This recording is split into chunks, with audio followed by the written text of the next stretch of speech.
Chapter 770. Rolling up the white, translucent socks and stuffing them into his pocket, Andre went to the remains of the skeletal golem and carefully rummaged through it. Not long after, he found the core of elemental energy amidst a lump of charred flesh, and sealed within it was the soul of an earth elemental. Even though the golem's entire body was made of gold coins, the most valuable part of it would definitely be this little toy that could continuously provide power from afar. As for the soul of the earth elemental, he did not hesitate to extract it and release it. This was because in the process of making a golem, in order to ensure 100% obedience to the creator, most mages would modify the elemental soul. If a new one was not changed, then the new golem made with this core would still obey the orders of the original owner. In addition, Andre also collected some vampire blood and fangs. They were all rather good magical materials that could add a blood-sucking effect to weapons. Just as he finished all this and was about to head to the deepest part of the tomb, he suddenly heard Angus's voice in his ear. "Sir, I have already caught Cecil, who has turned into a gaseous state and was trying to escape." After some simple questioning, he confessed that he was serving a direct descendant of a powerful vampire family, and his goal was to seize our mage tower. As for the specific details and the name of the mastermind, he refused to reveal it no matter what. "May I ask if I should bring him to you now, or escort him back to the dungeon of the mage tower and slowly interrogate him?" Obviously, this was a level 0 magic communication spell that allowed two people who were not far from each other to whisper to each other. A direct descendant of a vampire family? Andre subconsciously frowned. After a few seconds of consideration, he also responded with the same communication spell. "Escort him back to the dungeon of the mage tower first. I have just been attacked by 2 newborn vampires and a skeletal golem. I am now planning to head to the lowest level of the tomb to check if there are any fish that have escaped the net." Skeletal golem. Angus let out a cry of surprise, and then immediately asked with concern, "Are you all right? Do you need me to go back to the mage tower and bring a few golems over?" As a mage from the magic kingdom of Gorers, he was well aware of how difficult it was to deal with the skeletal demon statue, especially with its high damage reduction. Many intermediate mages had used up all their spell slots and magic items to no avail. "No, there's no need for that. I've already destroyed the skeletal demon statue. It must be Cecil's last resort to stall for time or divert attention. Furthermore, there are so many fire elements. The enemy won't be stupid enough to launch an attack at this time." Andre rejected his subordinate's suggestion without a second thought. From his point of view, with Cecil captured and all the undead creatures in the catacombs wiped out, today's mission had already been completed. All that was left was to tie up the loose ends, and there was no need to complicate matters. After all, the golems were too big. Once they appeared, they would be noticed immediately. Anyone who wasn't an idiot would associate it with the underground wizard tower. Well, please be careful, although I don't think there is anyone in the Sardinia who can kill the Flaming Duke. Hearing that the skeletal demon statue had been destroyed, Angus secretly heaved a sigh of relief. He didn't insist on anything else, and quickly cut off the communication spell.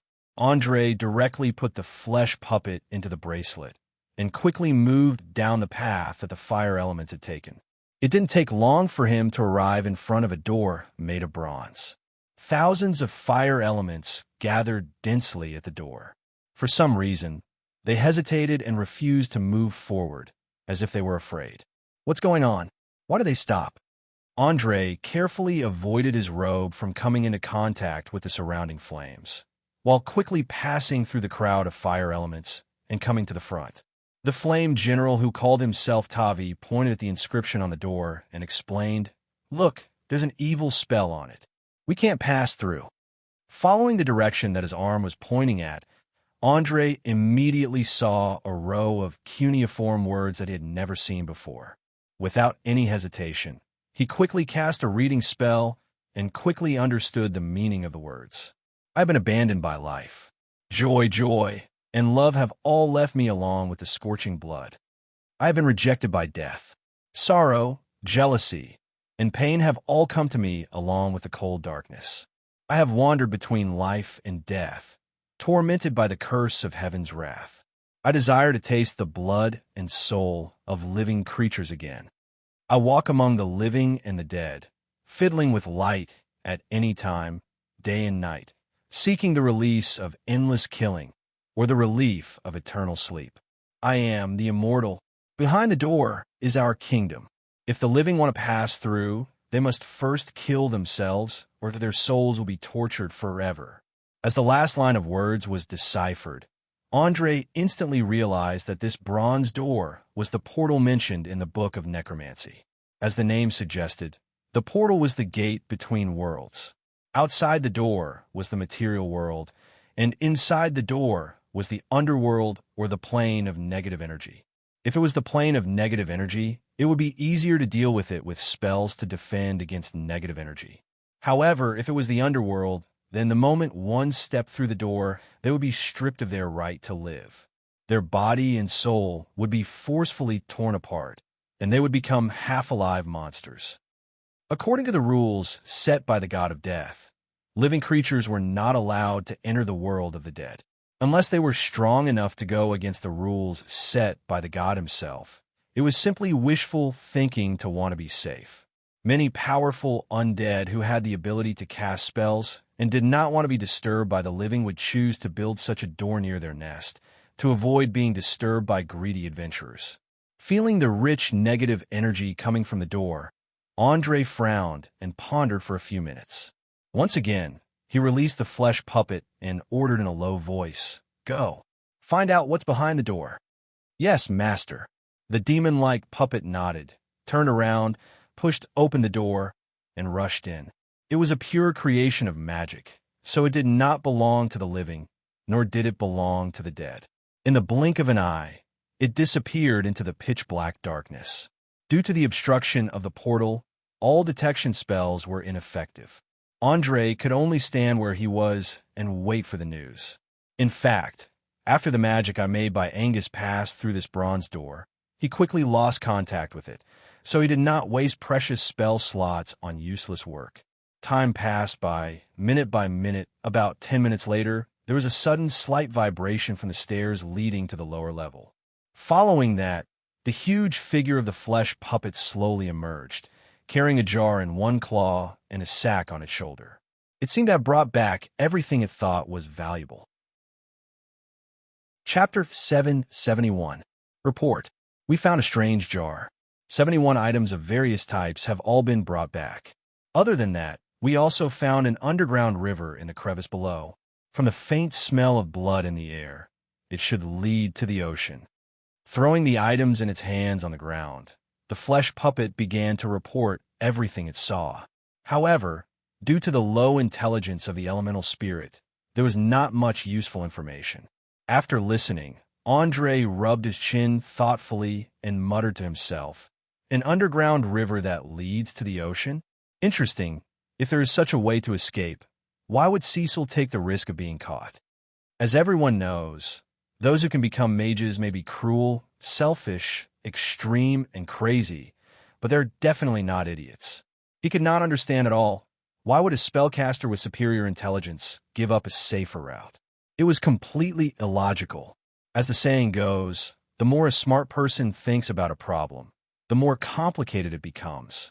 Andre was also a smart person, so the common problem of smart people was especially obvious in him. In a moment, all kinds of possibilities began to appear in his mind, but in the end, because he lacked the necessary evidence, he could only leave it as it was. Helplessly, he could only temporarily give up on his wild thoughts and pointed at the jar that was emitting a cold aura. "Open it." "Yes, master." The flesh puppet opened its sharp claws and directly tore open the sealed lid on top, revealing a male corpse wearing a black suit. It looked like it died not long ago. The pale skin and sharp teeth proved that it was a vampire when it was alive. The cause of death was a fist-sized hole in its chest. Because it was an undead, the corpse did not rot due to the hot weather. The expression of disbelief and fear on its face was still intact. A vampire killed in a vampire's lair? Things are getting more and more interesting. Andre carefully examined the corpse, squinting his eyes and muttering softly. There are no traces of positive energy or magic damage. From the extent of the torn muscles, it is most likely caused by a pure physical attack. But what kind of weapon could do this? Spear? War hammer? Fist sword? It doesn't seem like it. Obviously, he did not receive the relevant training of a forensic doctor, so he could not get many clues from the corpse. The only thing he could be sure of was that this vampire was severely frightened before he died, so he did not resist in time. There was no fighting. There was no struggle. There were no traces of magic either. It was as if someone had suddenly rushed in from the front and dealt a fatal blow to the deceased. After checking the body, Andre checked the bag again. More than half of the items were related to necromancy. For example, there were specially treated bones, organs, and embryos soaked in preservative liquid, a bag of lens formed after human eyes dried up, bone powder used in spell casting, a string of evil magic items made from the brains of newborn babies. In short, after a normal person saw it, they would immediately start vomiting. Fortunately, Andre's nerves were strong enough. He reluctantly identified the items one by one and finally took out a strange black book from the bottom of the bag. Out of caution, he did not open it immediately. Instead, he lifted the blindfold slightly and used the detection ability of his left eye to examine it. Soon, he obtained detailed information. Mysteries of the Undead, Volume 1, a textbook written by the famous necromancer, Chavez. It records in detail the creation and transformation methods of various low-level undead creatures. Even a level 1 mage can create low-level undead creatures, such as skeletons and ghouls, according to their needs. Note, this book is written in human skin. Anyone who attempts to study it will automatically become a member of the evil camp. Human skin? Damn it! Andre cursed in a low voice and hurriedly threw the whole book into the sack, with no intention of opening it. Seeing that he could not find any more valuable clues, he made a prompt decision and said to the giant fire elemental waiting by the side, "Tavi, this time's mission is completed. You can take the soldiers back to the fire elemental plane through the portal. Thank you for your help. If necessary, I will summon another one. As you wish, Honorable Duke. We are very happy to serve you." After that, the flame general bowed and turned around, leading thousands of fire elementals, and ran in the direction of the portal. Watching these pure fire elementals disappear at the end of the passage, Andre sighed slightly and signaled the flesh puppet beside him to pick up everything. Then, he immediately contacted the mage tower. A second later, 2 strong white lights flashed and disappeared without a trace. Accompanied by dizziness and a strong urge to vomit, Andre appeared in the portal room of the mage tower. Before he could recover from the side effects of the portal, he saw Angus hurriedly walking towards him and bowing. "Your Excellency, welcome back. Did you find anything in the depths of the tomb?" "Yes, I found a lot of very uncomfortable things. I brought them back. You can see for yourself." Andre pointed at the sacks and jars behind him. Following the direction of his finger, Angus finally noticed the ferocious flesh puppet.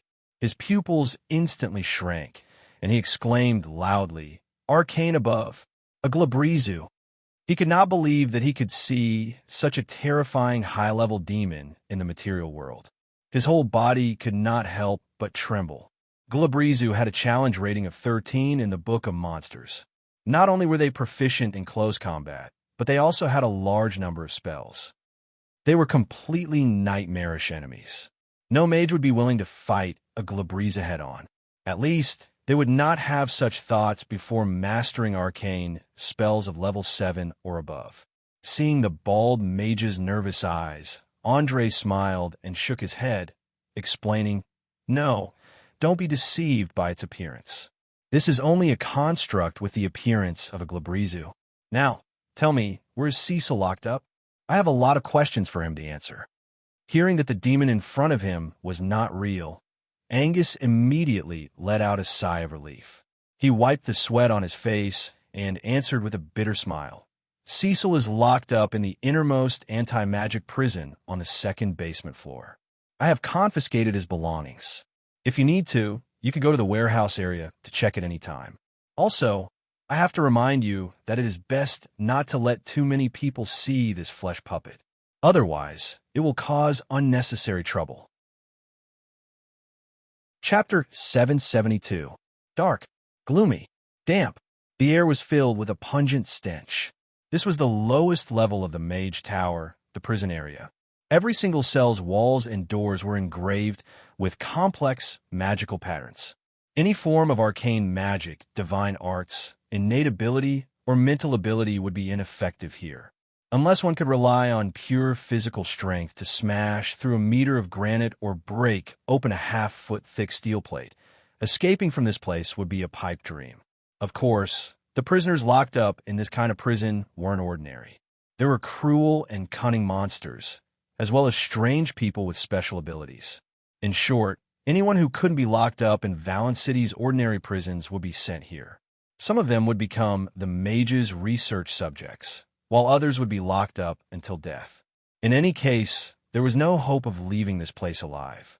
Passing through the narrow passageway, Andre could see all sorts of faces in the cells on both sides. Their voices were filled with madness, threats, curses, and pleas. "Damn mage, let me out, or I'll tear your throat apart. I beg you, please let me go. I won't dare break the rules again. Ha. Kneel. All of you kneel. I'm your king. Hey, young man, come over here. I can let you taste the joys of being a man. Food. Give me something to eat. I'm about to starve to death." Andre turned a deaf ear to the noise that filled his ears and quickly searched for his target. He wasn't an idiot who didn't use his brain, nor did he have the heart of a saint. Ignoring the fact that the people locked up here weren't innocent, just the current state of their hearts was enough to make him vigilant.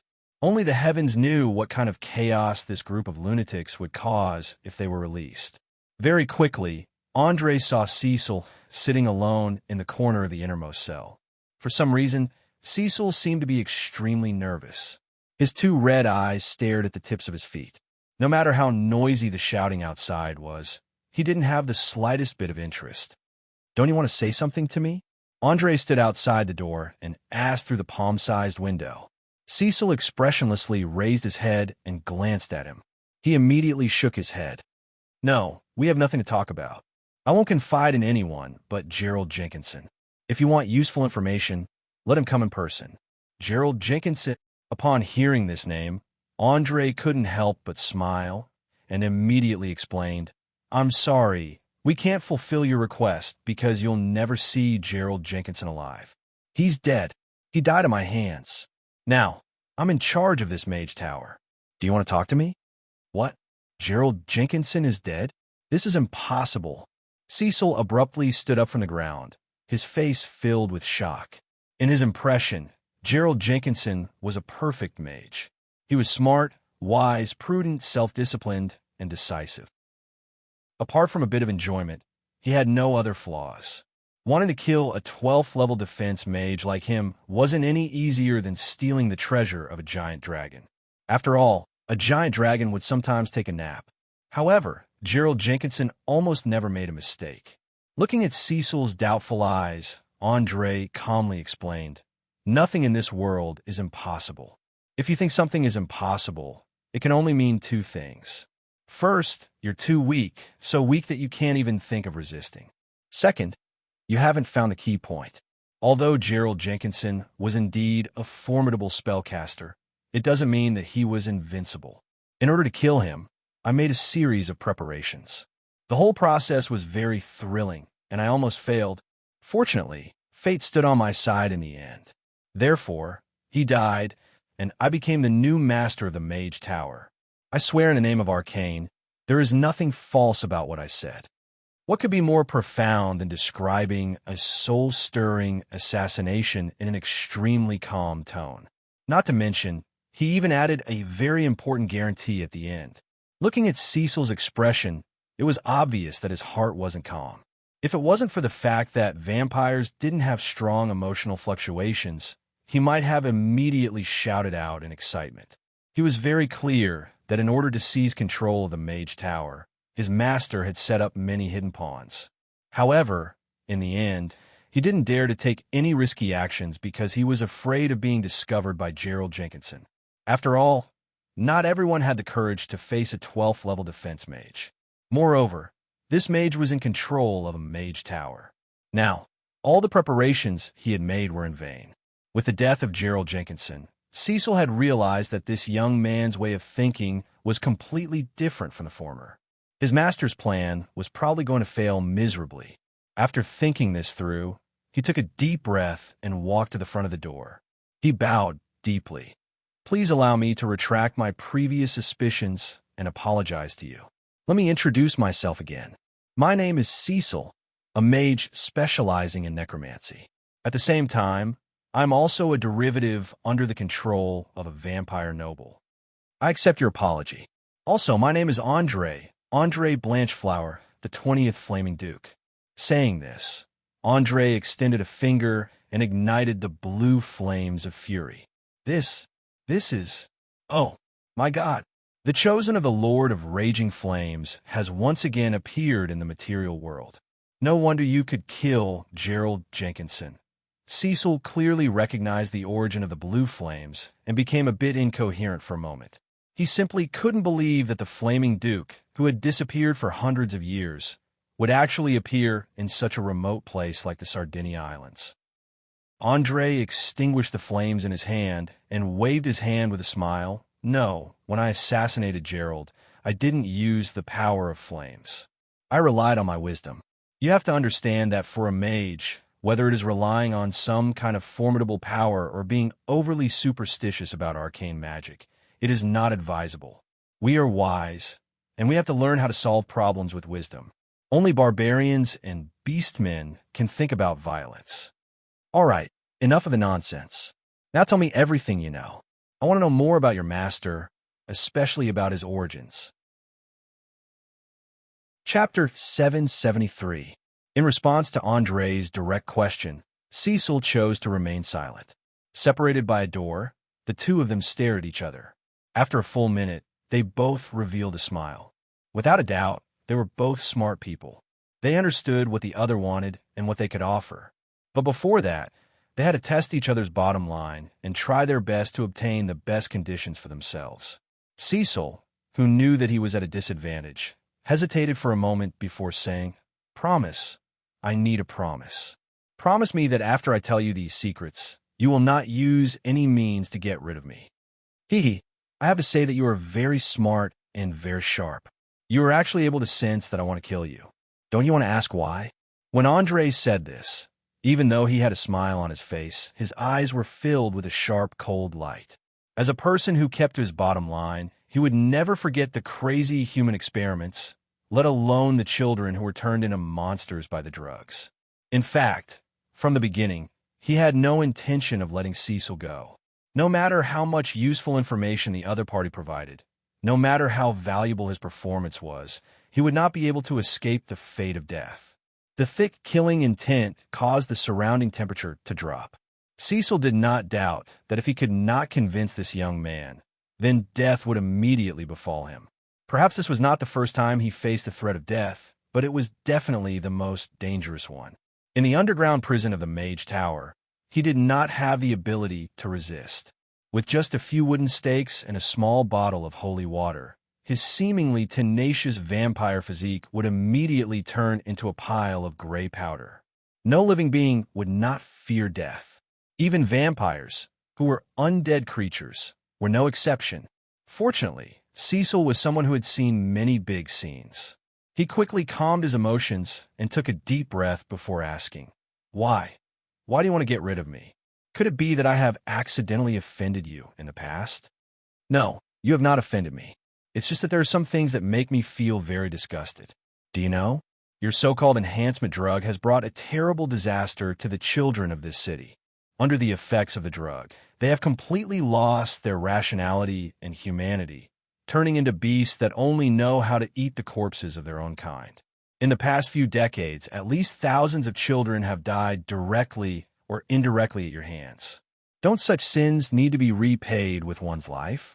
Although I'm not a messenger of justice, I'm very willing to seek justice for those children who died in vain. Therefore, you must die. The only difference is whether you die a quick death or after experiencing extreme pain. Andre didn't hide the hatred in his eyes. He directly spoke out the wish that had been hidden in his heart for a long time. No matter who it was, there would always be a little bit of persistence in their life. Some people would show that they cared for their loved ones in every possible way. There were also people who would do anything for their loved ones. Even villains who killed without batting an eyelid would leave a small piece of pure land in their hearts. Once someone touched this piece of pure land, they would very likely wake up and return to the good side. Human nature was so complicated that even the gods sighed at the fickleness of humans. As a transmigrator, when Andre had just arrived in this world, he had personally experienced nature's harshest and cruelest survival of the fittest. He had led dozens of children, ranging from 13 years old to 7 years old, through the cold and barren Black Forest. The threat of death was everywhere. Although he had successfully brought all of these children back to Lonely Mountain Town alive, it had left a deep impression in his heart. Every time he saw someone do something to the children, he would immediately feel an uncontrollable rage. Obviously, to Andre, this was a taboo. Anyone who touched this taboo would have to suffer his revenge. No one was an exception. Cecil was stunned. He couldn't believe that the other party wanted to kill him for this reason. One had to know that he was a noble mage who possessed a brand new potion formula. As long as he was willing to sign a contract guaranteeing his loyalty, all the cities in the south would open their doors to him. Furthermore, Valen City was a place filled with chaos and evil. Almost every day, there would be prostitutes who became pregnant due to unexpected circumstances. Some of them would think of ways to abort the child, while others would give birth to the child as soon as possible and sell it to human traffickers. There were very few who were willing to raise the child themselves. It could be said that these children were destined to have a tragic fate from the moment they were born. Even without the existence of magic potions, more than 70% of them wouldn't live to adulthood. From Cecil's point of view, he was only using the children who were destined to die for an experiment. How did this become a sin that needed to be repaid with his life? He didn't want to die. Thus, he clenched his fists and argued loudly, "No, you can't kill me. Maybe I was the one who invented the potion, but the one who ordered to use the beggars for experiments was the pirate King Francis. He should be the one you want to take revenge on." Andre was unmoved. He didn't even bother to explain what cause and effect was, as well as the role of inducement in the development of the situation. He only replied with a cold voice, "Don't worry, Francis will soon pay the price for his actions. Please don't shirk your responsibility. Your death has already been decided, and no one can change it. Now tell me, do you want to die quickly, or do you want to have a taste of the little surprise I prepared?" "No, no, no, you can't do this to me. I have information that you want to know. You don't understand how terrible my evil master's plan is. You'll regret it. You'll pay the price. A painful price. I guarantee that you won't get any information." Seeing that there was no escape, Cecil finally couldn't maintain his calm and began to hysterically shout. His two red eyes instantly became even redder. "Price? Maybe. Any choice means that you have to pay the price. But the difference is that some people will regret their choice, and some won't. Unfortunately, I belong to the latter. When I made this decision, I was already prepared to pay the price. But the question is, are you ready? Also, I don't think that your mouth can withstand torture." As soon as he finished speaking, Andre suddenly took out a key from his body and directly opened the cell door. He kicked Cecil, who was in a state of collapse, to the ground. Then, he dragged him to the corner of the wall and firmly fixed him on the scaffolding. Then, he began the inhumane torture.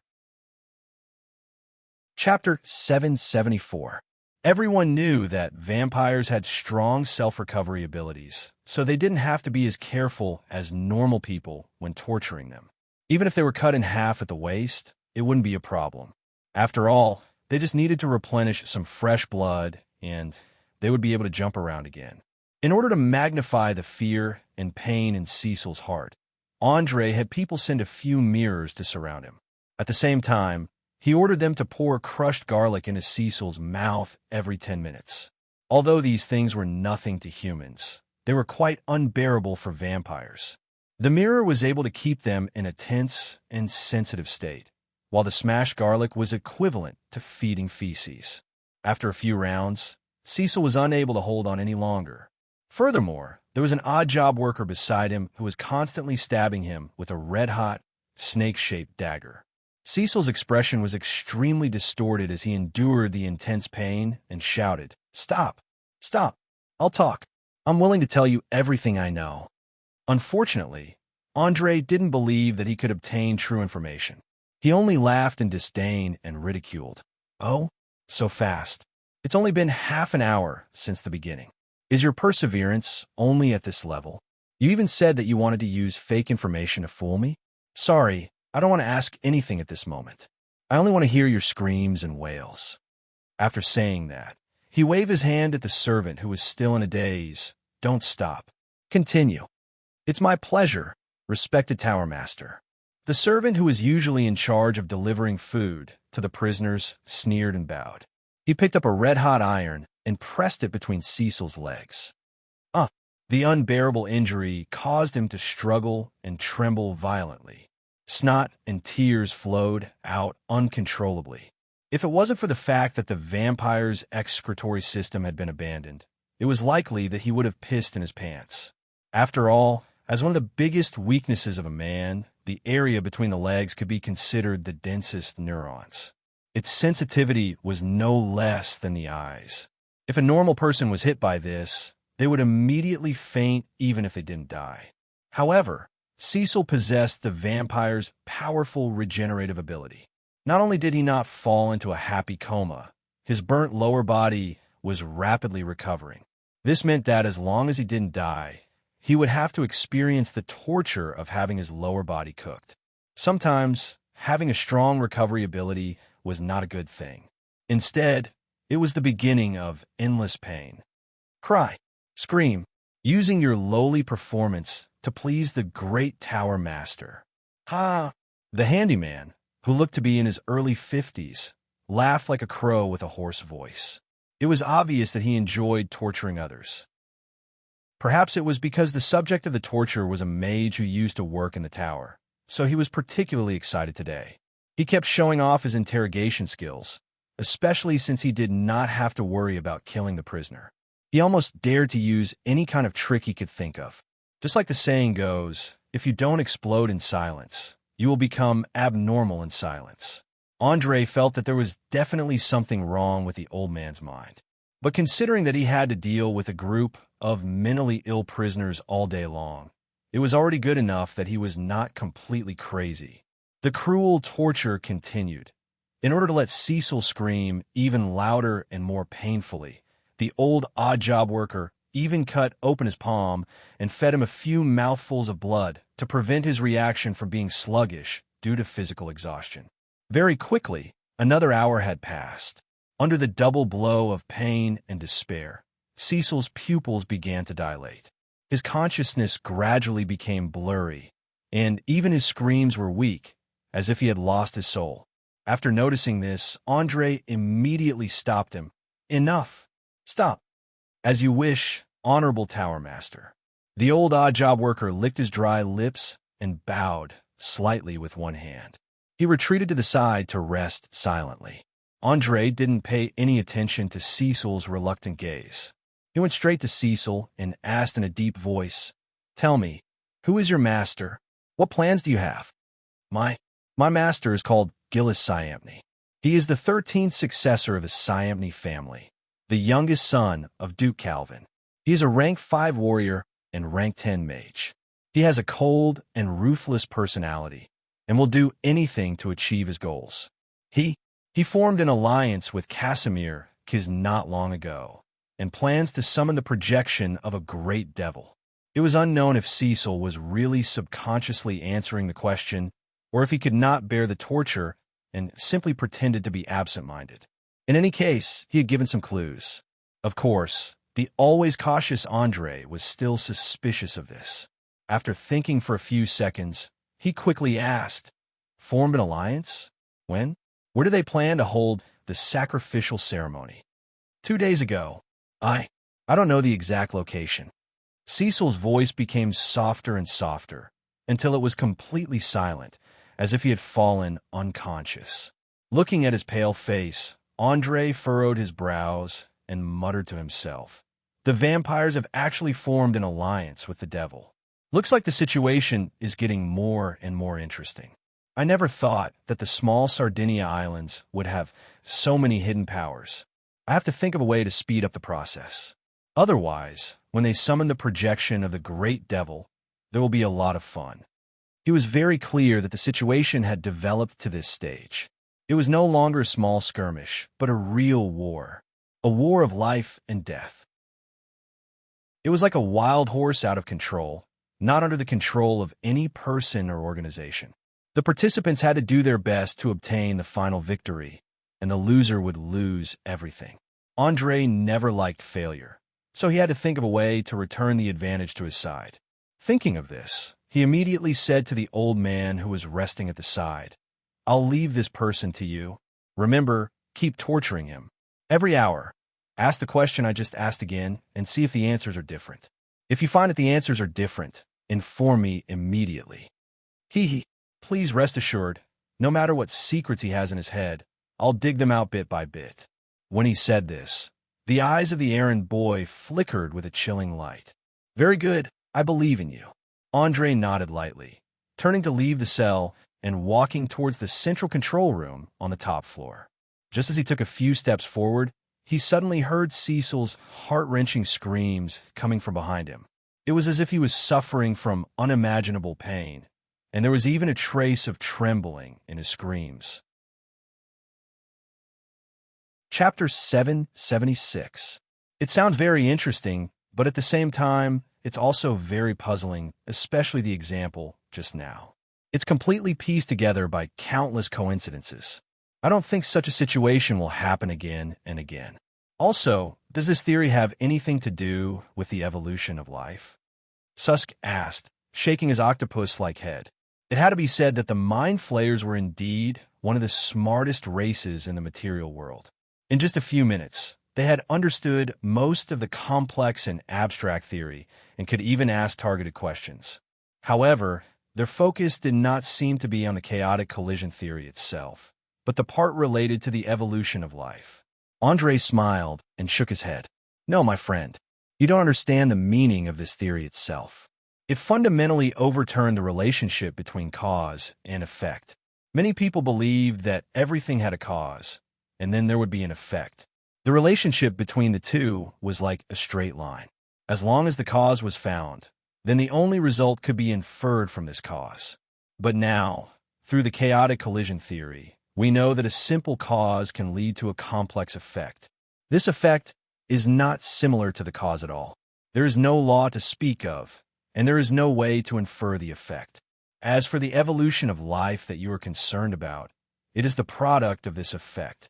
As we all know, apart from the elements, machines, spirits, and other special life forms without flesh and blood, most other life forms originated from water, from the ocean.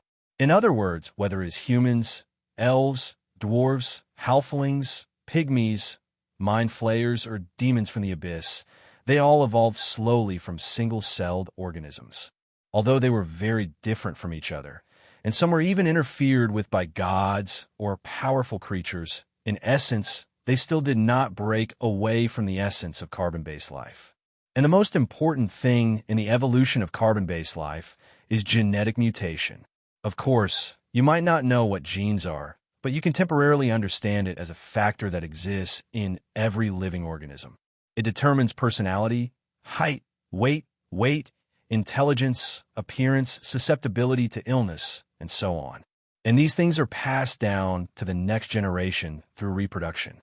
Generally speaking, mutations bring unexpected changes to the race. They may make the offspring stronger, prettier, and smarter, but they may also bring about hidden defects, such as weak physique, low intelligence, and so on. In short, these mutants were one of the main driving forces for the evolution of species. They determined whether a species could quickly adapt to a harsh environment in the face of a large-scale disaster and continue to advance to a higher life form. Just like the chaotic collision theory, mutations were often born from a small initial variable. The mutation process was full of randomness. You would never know when and where the next mutation would appear. In other words, the more one wanted to bring everything under the absolute control of order, the lower the possibility of an abrupt change. This was because various rules and regulations greatly limited the frequency of abrupt changes. Similarly, it was the same in terms of knowledge and thought. For most intelligent life forms in the world, the more they knew, the easier it was for them to form habitual thinking. For example, in the eyes of a scribe who was proficient in arithmetic, 1 + 1 = 2 was the truth. He almost never noticed that 1 + 1 could be equal to 1. For example, if you put a drop of water into another drop of water, you could get a bigger drop of water. Many times, overemphasizing the importance of order would cause the entire race to lose its vitality. Think about it. How many years had it been since humans walked out of the cave? We went from a group of absolutely weak races to today's dominators of the entire continent, and even created a glorious ancient magic civilization. All of this originated from the incomparably complex human nature, as well as the inclusive and open spirit of diversity. Using the chaotic collision theory to explain, humans have always been trying to accept as many possibilities as possible, whether they're big or small, good or bad. At the moment when the last word fell, Susk waved his 4 tentacles and shouted excitedly through the telepathic connection, "Wonderful! It's really wonderful!" Although we can't prove the correctness of this theory for the time being, it points in a direction we have never thought of before. Thank you very much for your detailed explanation. The Great Will is very satisfied with this transaction. There is no doubt that Andre used the knowledge he learned in his previous life to completely convince these arrogant and cold monsters. After all, the Mind Flayers were a race that highly respected knowledge. As long as you could refute them in a certain aspect, you would immediately gain their respect and get rid of the status of food and slave. In some large cities with Mind Flayers, the Cortex Prime would even allow a small number of wise individuals to join them and become a member of the race. Andre had a faint smile on his face as he humbly bowed. "I'm really flattered to receive your praise. If you don't mind, I would like to ask, is this transaction over? You have to know that I can't wait to flip through the contents of this spell book." "No, the transaction is not over yet. To be exact, it's only half done. Next, you have to help us solve the problem of Edison." As he spoke, Susk's eyes suddenly flashed with a silver light, followed by a large amount of white smoke coming out of the multidimensional bag. In just a few seconds, a model of the underground city and its surrounding area was formed in the air.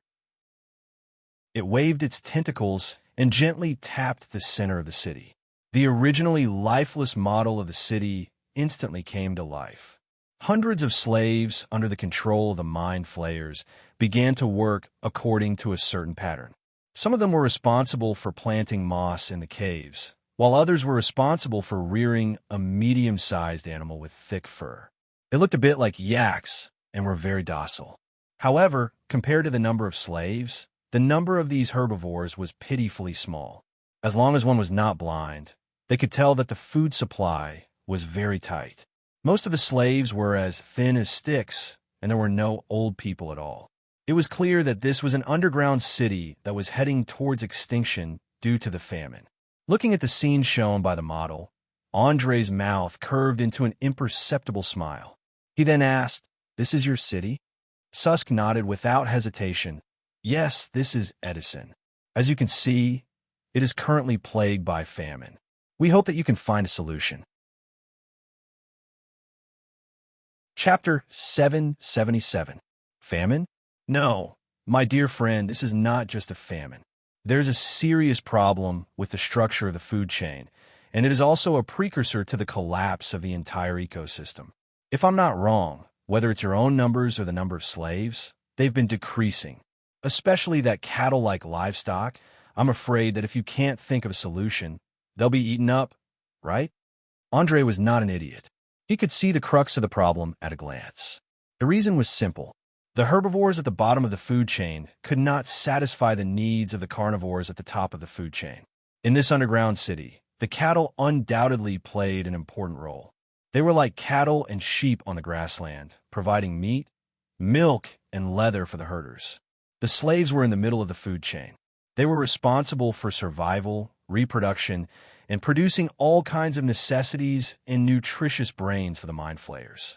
Normally, under normal conditions, if the number of unknown cattle was too low, a large number of slaves would starve to death. The decrease in slaves would lead to a lack of food for the mind flayers, and in the end, a large number of the middle and upper levels would die until the balance was restored. However, the problem was that the mind flayers were a race that worshipped absolute obedience.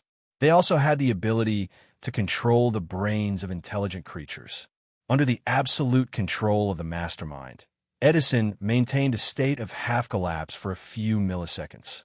On one hand, it had to maintain the number of mind flayers. Otherwise, the slaves would definitely riot when it lost control. On the other hand, it had to ensure that the number of slaves was not depleted too quickly.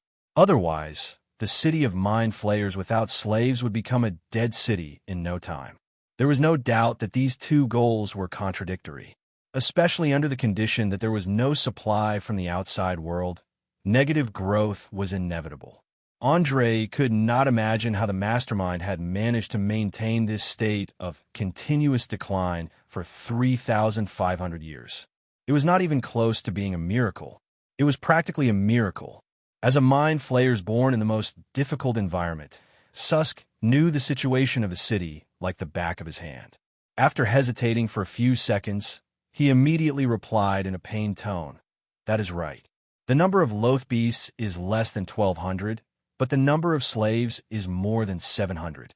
On average, each person has less than 2 loath beasts. What we need you to solve is how to increase the number of loath beasts or find a substitute." "No problem.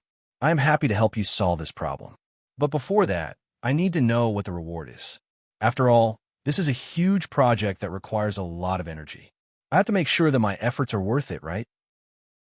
Andre's eyes flashed with a meaningful light. He didn't hide his greed at all. Through the few short sentences just now, he could already confirm that the mind flayer had absolutely zero experience in agriculture and animal husbandry. If he did not take advantage of such a fool, he would be letting himself down. Susk was completely unaware that in the eyes of the human in front of him, he had already become a fat sheep emitting a tempting fragrance. He still put on a high and mighty attitude.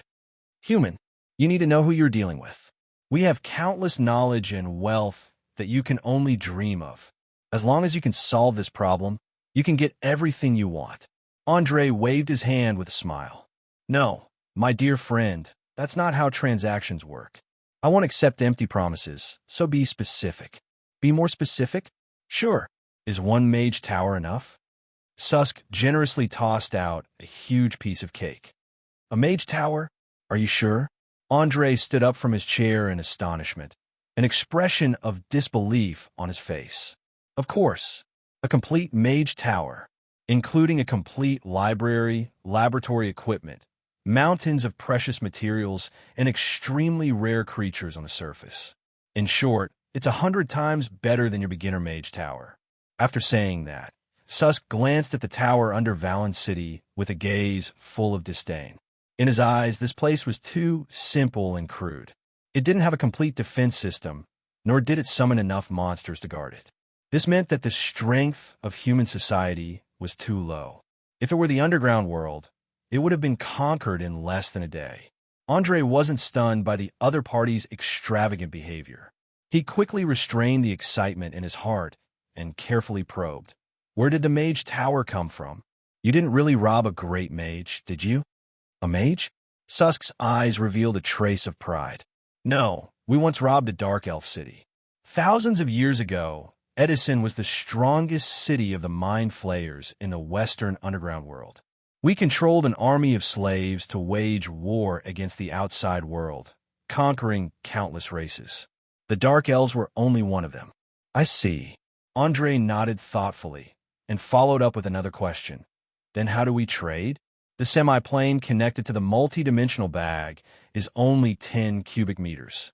I'm afraid it can't even fit 1% of the tower. Very simple. We'll first dismantle the important parts and give them to you. Then we'll cut the entire tower into smaller pieces and reassemble it. Don't worry, we have unique technology in this area. We guarantee that the internal structure won't be damaged. For a mage tower that had already been built, it was an inseparable whole. Any form of cutting could cause irreparable and permanent damage. However, this didn't seem to be a problem for the Mind Flayers. Susk didn't even need to think before making the promise. All right, I don't think I have any reason to refuse this trade. Since the conversation had reached this point, Andre had no more misgivings. Anyway, even if he could only get the core of the Mage Tower and a complete library in the end, it would still be a profit. This was because, under completely enclosed conditions, creating a self-sufficient ecosystem wasn't too difficult in his eyes. All he had to do was find a special crop that could be grown in a dark environment. In fact, the moment he saw the model of the city, a plant that was easy to grow and rich in nutrients appeared in his mind. It was fungi, or in other words, mushrooms. As a plant that tasted delicious and was rich in protein, calcium, iron, amino acids, vitamins, and other essential nutrients for the human body, it was very simple to grow, and its growth rate was astonishing. Most importantly, mushrooms didn't need to undergo photosynthesis. As long as there was a weak fluorescence, they could reproduce and live. They could completely satisfy the special requirements of the underground world. Once they were planted on a large scale, it would quickly relieve the pressure on food. Chapter 778.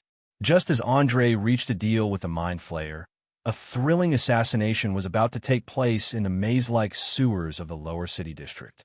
Beside the dirty, dark sewage, a dozen rat men in their beast forms were gathered together, reporting the situation to an old man.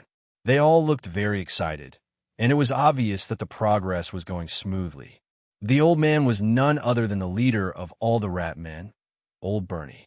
At a corner less than 50 meters away from him, there was a short figure curled up in the darkness, staring ahead with two scarlet eyes.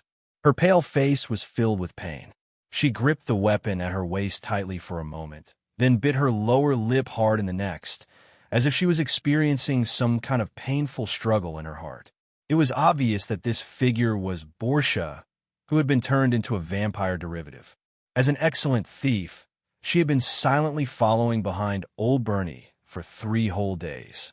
She could have been used to launch more than 10 assassinations, but in the end, she had endured it with her perseverance. It had to be said that this was a miracle.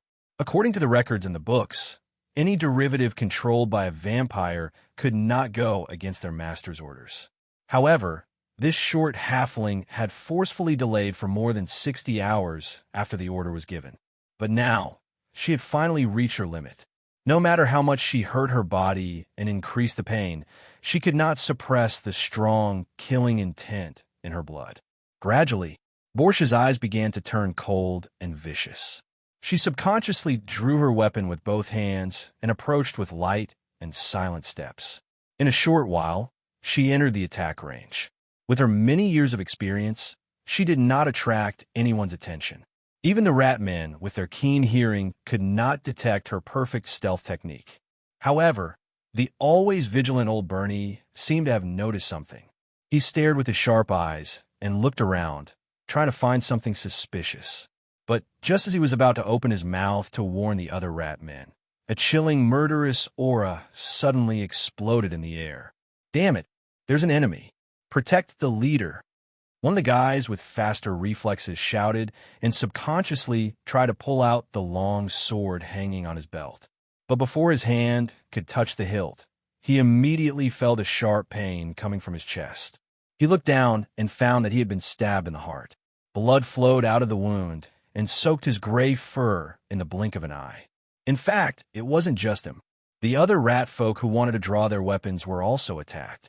In just a few seconds, more than half of them had fallen. Bordia, who had obtained the vampire physique, was like the Grim Reaper in the darkness. With a speed that was hard to be seen by the naked eye, she could easily stab her dagger into the enemy's vitals. Many experienced ratmen didn't even have the chance to react before they slowly fell into a pool of blood, turning into lifeless corpses. Under the stimulation of the blood, her expression became more and more ferocious, and her eyes became crazier and crazier. The thirst that originated from his bloodline stimulated his brain. His hatred for the living devoured his soul. The halfling, who had completely lost his mind, screamed and pounced on the last ratman. He opened his mouth full of fangs and bit the ratman's neck, sucking the hot blood to his heart's content. As the bright red liquid flowed into her esophagus, an excited red flush immediately appeared on her face, as if she had obtained great satisfaction and pleasure. It was obvious that this was the first time she had eaten after obtaining the vampire physique. The feeling was like a young person trying out sex for the first time. The huge stimulation overcame her reason, leaving only the thirst for blood. "Oh, my God, little bastard, you've actually turned into a terrifying monster." Old Bernie, who had clearly seen the attacker's face, trembled all over. He couldn't believe his eyes, and the fingers holding the dagger trembled slightly. But unfortunately, Bordia's rationality had already collapsed, and she had completely degenerated into a beast driven by instinct. She pushed away the victim whose blood had been sucked dry, and opened her mouth wide to gasp for breath. Dark red blood flowed slowly from the corner of her mouth, forming a sickly and strange scene. Perhaps due to the friendship between friends, Old Bernie didn't choose to take the opportunity to escape. Instead, he carefully extended his left hand, trying to touch the halfling's pale skin. But just as he was about to succeed, a bat suddenly flew through the stinking sewer. Bordia seemed to have been stimulated by this bat, and in a flash, she leapt and launched a crazy attack. Because her physical attributes had been greatly enhanced, especially her agility, normal people simply couldn't keep up with her speed. In addition to her outstanding sense of balance, many unimaginable skills were displayed one by one. Even though Old Bernie had been through hundreds of battles, he was still forced to continuously retreat. With a moment of carelessness, he accidentally tripped over a protruding rock, and half of his body fell into the stinking sewage water with a plop. Bordia didn't let go of this opportunity and smoothly pierced the cold, glinting dagger into his lower abdomen. Ah! The intense pain made Old Bernie couldn't help but let out a blood-curdling scream, and he struggled to get up. But he was really too old, and his several attempts had all ended in failure. In particular, the sewage filled with bacteria flowed into his internal organs from his wound, hastening the process of death. Perhaps the scene of the old man's struggle had reawakened Bordia's human side. After a brief struggle, the bloodthirsty light in her eyes quickly disappeared. She suddenly rushed into the water and dragged Old Bernie out. At the same time, she shouted in panic, "God, what have I done? I actually, no, no, no, cough, cough, cough." Old Bernie coughed violently and used a weak voice to comfort her. Calm down, little one. Tell me what happened. Who turned you into this?" It's a vampire, a powerful vampire. I couldn't go against his will. I'm sorry." Compared to, Bordia knelt on the ground and did her best to stop the bleeding. If she could cry right now, she would have definitely cried out loud. Vampires were undead. Although they looked no different from normal people on the surface, they didn't have sweat or tear glands. No matter how much pain, how much sorrow, they couldn't express it. Poor little ones. It's all right, I forgive you. After all, we are friends, and friends should understand and tolerate each other, right? Moreover, what you did just now wasn't your intention. Remember, no matter what, you can't give up resisting. You will definitely be able to break free from his control. I can't do it anymore. I can't give you any more help. The rest is up to you. Take care. Chapter 779. Old Bernie stammered out the last few words, and his last bit of life force began to rapidly drain away. He used all his strength to raise his arm to touch the halfling's face, but before he could raise it halfway, his arm drooped down powerlessly, and his eyes lost their luster. A formidable character that the underground guild feared had died, just like that. Died in the filthy sewers, and even died in the hands of his best friend. Perhaps no one would believe it, even if they told others. It could be said that there was nothing more ironic in the world than this. Perhaps it was just like how many scholars in Orire lamented, fate was one's own shadow. Although you could see it, you could never grasp it, let alone control it. Gazing at old Bernie's corpse that was gradually losing its temperature, Portia's entire being was filled with an aura of defeat and death. She simply could not forgive herself for what she had just done. A thought of self-destruction welled up from the depths of her heart and quickly took over all her thoughts. Just as she was about to put it into action, she suddenly heard a burst of laughter in her ears. Ha ha! How does it feel to kill your own friend with your own hands? Does it feel guilt, self-blame, pain, and despair? Don't worry, this is only the beginning. Next, you will kill everyone you know with your own hands until the last bit of humanity is completely gone. I said that you will pay for your actions, and this is only a small part of it. The real pain is yet to come. You can't escape immediately. I order you not to commit suicide no matter what. Along with the undisguised evil speech, Gillis Champney walked out from the darkness. His expression was twisted and ferocious, and was no different from a demon from the bottomless abyss. It was unknown whether it was because of excessive grief or extreme anger, but Portia's hands were trembling slightly, and she could not hide the hatred in her heart. If looks could kill, Gillis would have died 10,000 times by now. However, he obviously did not care about this. Not only was he not angry, he smiled and approached her, bending down to ask affectionately, "Tell me, little thing, after Bernie Ecclestone died, is there anyone else you care about?" "None. The one I care about most now is you. I can't wait to open your stomach and dig out your heart to see if it's black." Portia replied in a cold tone, "Wow, this really makes me feel flattered. I didn't expect you to understand the importance of letting go of the past after killing an old man." "Very good, very good. Hatred is a power that can make people strong and fearless. Hold on to it tightly and don't let it slip through your fingers. But the hatred you have accumulated is not deep enough." The pain and despair had yet to seep into his bones. "Now, I order you to kill the friend that you care about the second most in your heart. I hope that his death will bring you more unforgettable experiences." Of course, in order to make this game a little more interesting, I won't give you a specific goal. It's all up to your heart to decide. I'm looking forward to seeing who you'll kill next. After that, Gil showed a sickly and twisted smile. He patted the halfling's cheek gently and instantly transformed into a bat form. In the blink of an eye, he disappeared into the smelly sewer. Although he wanted to play with Portia's soul for a while longer, time did not allow him to do so. After retrieving the orb of hell, Casimir had decided to start the sacrifice immediately. As the guide of the huge ceremony, he would not be able to leave for the next few days. Following Gil's departure, Portia was the only one left in the sewer. She hugged old Bernie's corpse tightly, looking so lonely and desolate at the same time. In the distant waters near Bacaro City, the curtains to the great naval battle that would decide the ruling power of the entire southern seas was about to begin. The pirate King Francis, who led the huge fleet, was currently sitting in the captain's room of the flagship, nervously looking at the map sent back by the crystal ball. After a few days of probing each other, he had a basic understanding of the strength of his old opponents. There were 12 heavy main warships of 1,000 tons, 40 large frigates, and the rest were merchant ships that had been armed temporarily.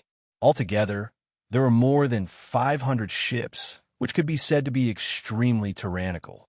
This was especially true for the heavy main warships. Large numbers of elite soldiers were stationed on each of them.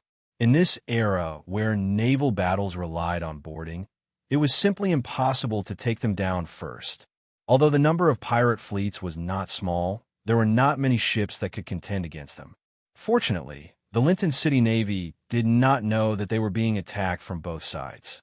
They were still in no hurry to disperse, relying on their absolute advantage to firmly seal off Bacaro City's maritime trade.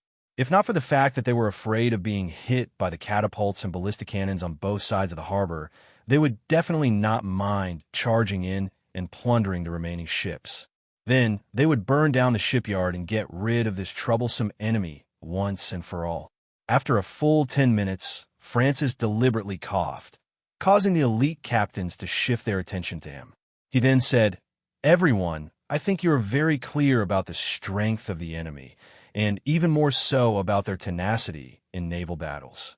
Now, if anyone has any suggestions that can increase our chances of victory, I will definitely adopt them as long as they are reasonable."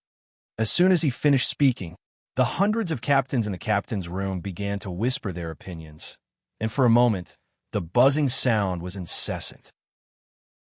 To be honest, although everyone was full of pride when they set off, after seeing the terrifying strength of the Linton City Navy with their own eyes, 60% of the guys began to secretly retreat. After all, they usually just robbed a few small merchant ships and lived a life of luxury. There was no need for heavy warships to take action. Just the frigates alone were enough to make them suffer. Not to mention fighting. When they saw the enemy appear on the sea surface, they turned around and ran without saying a word, because even if they risked their lives, there was no chance of winning. Silence. It's time for the meeting. If you have any opinions, you can speak up. Don't squabble down there. Seeing that the situation was becoming more and more chaotic, Francis hurriedly slammed the table with force. As the leader of the entire pirate alliance, he knew too well what kind of people were below him. It could be said that other than the top 40 captains, the rest were trash. They might follow behind the main force to take advantage of Sea City, but if they really wanted to fight a tough battle, they still had to rely on the performance of the elites. Chapter 780. Some people said that the pirate alliance was like a pack of wolves. If you wanted to be the leader, you had to be brave and fierce. On one hand, you had to show your strongest side to ensure that no one dared to challenge your position. On the other hand, you had to bring together a group of undisciplined people and lead them to defeat enemies that threatened the interests of the tribe. Seawolf Kent had been eyeing the throne of the Pirate King for a long time. Now, he was planning to take over Francis' inheritance after he killed him. So, he had to show his best side in front of everyone. At the very least, he had to suppress his competitors, Grace and Omar. After thinking this through, he immediately took 2 steps forward and shouted before anyone else, "Great Pirate King, I have a plan." "Oh, our invincible Captain Seawolf has an idea? Let's hear it." Francis stood up and pretended to be enthusiastic as he invited. In fact, his relationship with Kent was not very good, and there were even conflicts of interest between them. However, with the enemy before them, as the leader of the Pirate Alliance, he had to try his best to appear magnanimous and unite all the forces that could be united. They had to win this unprecedented naval battle first. Otherwise, all the struggles for power and profit would be meaningless. Kent obviously understood this point. He humbly bowed and said, "Thank you very much. My idea is very simple. According to the comparison of strength between us and the enemy, we are obviously in a disadvantageous position. Even with the help of our allies in Baccarov, it won't help. So our only hope of victory is a sneak attack. Under the cover of the night, we will first seize at least 5 heavy warships, then use these warships to launch a sudden attack. We will try our best to overturn the enemy's armed merchant ships and frigates, ensuring that they don't have the chance to gather their forces and launch a counterattack. Of course, it won't be easy to launch a sneak attack like this. First, we can't use ships. Instead, we have to rely on swimming to get close to the target. The participants must be the best of the best, at least at the professional level. Also, during the sneak attack, we have to be silent. Once we make a sound, we will be surrounded by more than 10 times the number of enemies. I suggest that we gather all the elites under the captain and form a special operation team. The number doesn't need to be too high. About 150 people should be enough. When the time came, they would form groups of 30 and attack the 5 heavy warships at the same time. First, they would get rid of the patrols and the lookouts. Then, They would enter the sailor's lounge and send the sleeping enemies to another world. As long as your luck isn't too bad, you can successfully capture the target in about an hour. Even if you fail, you can set fire or poison the enemy's food and water to make them completely lose their ability to fight. It had to be said that Kent's plan was very sinister, and the chances of success were very high. After all, Aurère's naval warfare was still in a very primitive stage. Although ballistas and catapults were gradually perfected over thousands of years of development, they were even more complex, accurate, and had a longer throwing distance than the ones in Earth's history. But all of this was just as the saying goes, but it was useless. 99% of the fleet commanders believed that naval warfare was just an extension of land warfare. If they relied solely on throwing weapons to fight, how long would they have to fight? It was estimated that if a naval battle were to take a week, there might not even be an outcome. Therefore, boarding the ships and fighting hand-to-hand became inevitable. A ship was like a city. The sides of the ship were the city walls, and the towering forecastle and stern were the arrow towers. A large number of Marines were all squeezed on the deck, trying to find a way to board the enemy's ship. It was no different from the army brothers climbing ladders to siege the city. The only difference was that their situation was more dangerous, and the mortality rate was often as high as 70%. In other words, whoever could kill the enemy's soldiers in the shortest time would win the naval battle. As for the battle formation that appeared later on Earth, it had to wait until the performance of cannons and shipbuilding industry developed to a certain extent before it could be born. Right now, it was still the world of chaotic warfare. Boarding the ships and fighting hand-to-hand was the mainstream. Sneak attack? It seems very feasible, but isn't it too risky? According to your idea, many captains, chief officers, and bosuns need to participate. Once the operation fails, it means that our command system will face paralysis. Francis stroked the beard on his chin and questioned.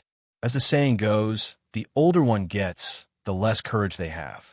For an old man like him, the first thing he had to consider was not how to defeat the enemy, but how to ensure that the losses after defeat would not be too great. Obviously, Kent's plan was too rash in his opinion. No, respected Pirate King, I think Seawolf's plan is quite good. At least the losses will be much smaller than a head-on confrontation. At the critical moment, Grace O'Malley stood up to support her colleague. Although they were competitors, they had the same interest in dealing with Francis. Seeing that the two influential captains agreed to the sneak attack, many experienced captains began to lower their heads and ponder. It didn't take long for them to join their camp. That's right, a sneak attack is the only way we can win. If the losses are too great, even if we win, it's meaningless. It's best to act tonight. Before the Linen City Navy finds us, we'll give them a fatal blow. For a moment, all kinds of chaotic voices filled the flagship's captain's room. The pirates who were used to freedom did not care about etiquette and rules. If they were happy, they would shout. If they were unhappy, they would curse loudly. If they were not happy, they would fight. Anyway, they did whatever they wanted. Listening to the chaotic voices in his ears, Francis' face became a little ugly. He slammed the table and roared, "Quiet! Be quiet! Well, since you all agree with Captain Seawolf's plan, we'll launch a sneak attack tonight. Remember, you only have one chance. You can only succeed. Failure is not allowed. Oh, long live. Fuck those little bitches from Linton City. From tomorrow onwards, the Southern Sea region will be ours." After the Pirate King made his choice, the room once again fell into an uproar. The captains raised their fists and shouted all kinds of slogans. For them, tonight was the moment to decide their fate, so they were very excited. They didn't notice at all that the initiator of the plan, Kent the Sea Wolf, was whispering to Grace the Pirate Queen in the midst of the clamor. Not long after, a barely noticeable sneer appeared on their faces, and they gave each other a meaningful look. Chapter 781. Now that the strategy had been decided, the next step was much simpler. All they had to do was to select the strongest and most powerful men from each ship. They would then coordinate with each other to form the 5 most ideal teams. They would then vote according to the ancient traditions of the pirates, and the one with the most votes would become the person in charge of the operation. To some extent, the system of the pirates could be said to be the most advanced and democratic in the world. From the pirate king to the commander of the ship, everyone had to accept the results unconditionally. Otherwise, it would be a blasphemy against the pirate code. The lightest punishment would be banishment, and the worst punishment would be being hung from the top of the mast and burned to death. Of course, anyone who had read A Crowd of Crows would understand how laughable this so-called democracy and freedom was, especially how easy it was to manipulate a group of pirates with low intelligence, whose minds were filled with simple thoughts like wine, women, and robbery. Unsurprisingly, with years of infiltration and planning, Kent and Grace became the people in charge of one of the teams. They even had spies in the other 3 teams. Both of them knew very well that this operation was an opportunity to expand their influence in secret. Just think about it. There were more than 150 people, and 80% of them were captains, first mates, second mates, bosuns, and assault captains. As long as they could pull them to their side, it would be of vital importance to their future plans. Amidst the hustle and bustle of quarreling, the sun quickly disappeared below sea level, replaced by the bright moonlight and a sky full of stars. A large number of pirate fleets were hiding behind an island less than 30 nautical miles away from Bacaro City. There used to be an astonishing gold mine here, but due to the plundering of Lincoln City, it was now abandoned. Apart from the desolated mining pits, there was not a single inhabitant. There was also no fresh water on the island, so there was no value in developing it. In order to increase the success rate of the entire plan, Pirate King Francis ordered the fleet to leave the island and head for 10 nautical miles towards the target before anchoring. A total of more than 150 elites were carrying ropes, hooks, short bows, blow darts, daggers, and short swords. They rowed the boat quickly on the surface of the sea until they saw a mast in the distance. They then jumped into the sea and slowly swam toward their target. Although this otherworld's frogman unit was poorly equipped and had no professional training to speak of, they were all professionals who killed without batting an eyelid. In terms of physical fitness, they were several streets ahead of the special forces on Earth, especially in close combat, where they could often kill people in an instant. Kent the Seawolf led 1/5 of his men and silently passed through the armed merchant ships and frigates on the periphery, approaching one of the heavy warships docked at the center. Without any hesitation, he turned around and came to the stern. He threw the hook in his hand high and tightly hooked it to the edge of the stern. Then, he waved to the people behind him. Without saying a word, one of the thieves began to climb up the rope. In just half a minute, he had snuck into the interior of the ship. After a short while, he changed into a clean set of clothes and threw the 2 naked corpses down from above, tidying them up safely. Then a second, a third, a fourth. In about 10 minutes, more than 30 people had all boarded the ship and began to clean up room by room at the stern. Their actions were swift and decisive. Before the smell of blood spread, they had already cleaned up 10 times their number of soldiers. Just as Kent thought that the plan to seize the ship was a success, an accident finally happened. An officer, who had woken up in the middle of the night to use the toilet, suddenly saw blood flowing out from the sailor's cabin when he passed by the corridor. He immediately shouted and sounded the alarm. Level 1 alert. Enemy attack. Enemy attack. We are under attack. Accompanied by the officer's heart-wrenching roar, the sound of copper bells ringing spread throughout the ship in just a few seconds. Countless awakened soldiers did not even bother to put on their clothes. They grabbed the weapons beside them and rushed to the scene of the incident, engaging in battle with the pirates.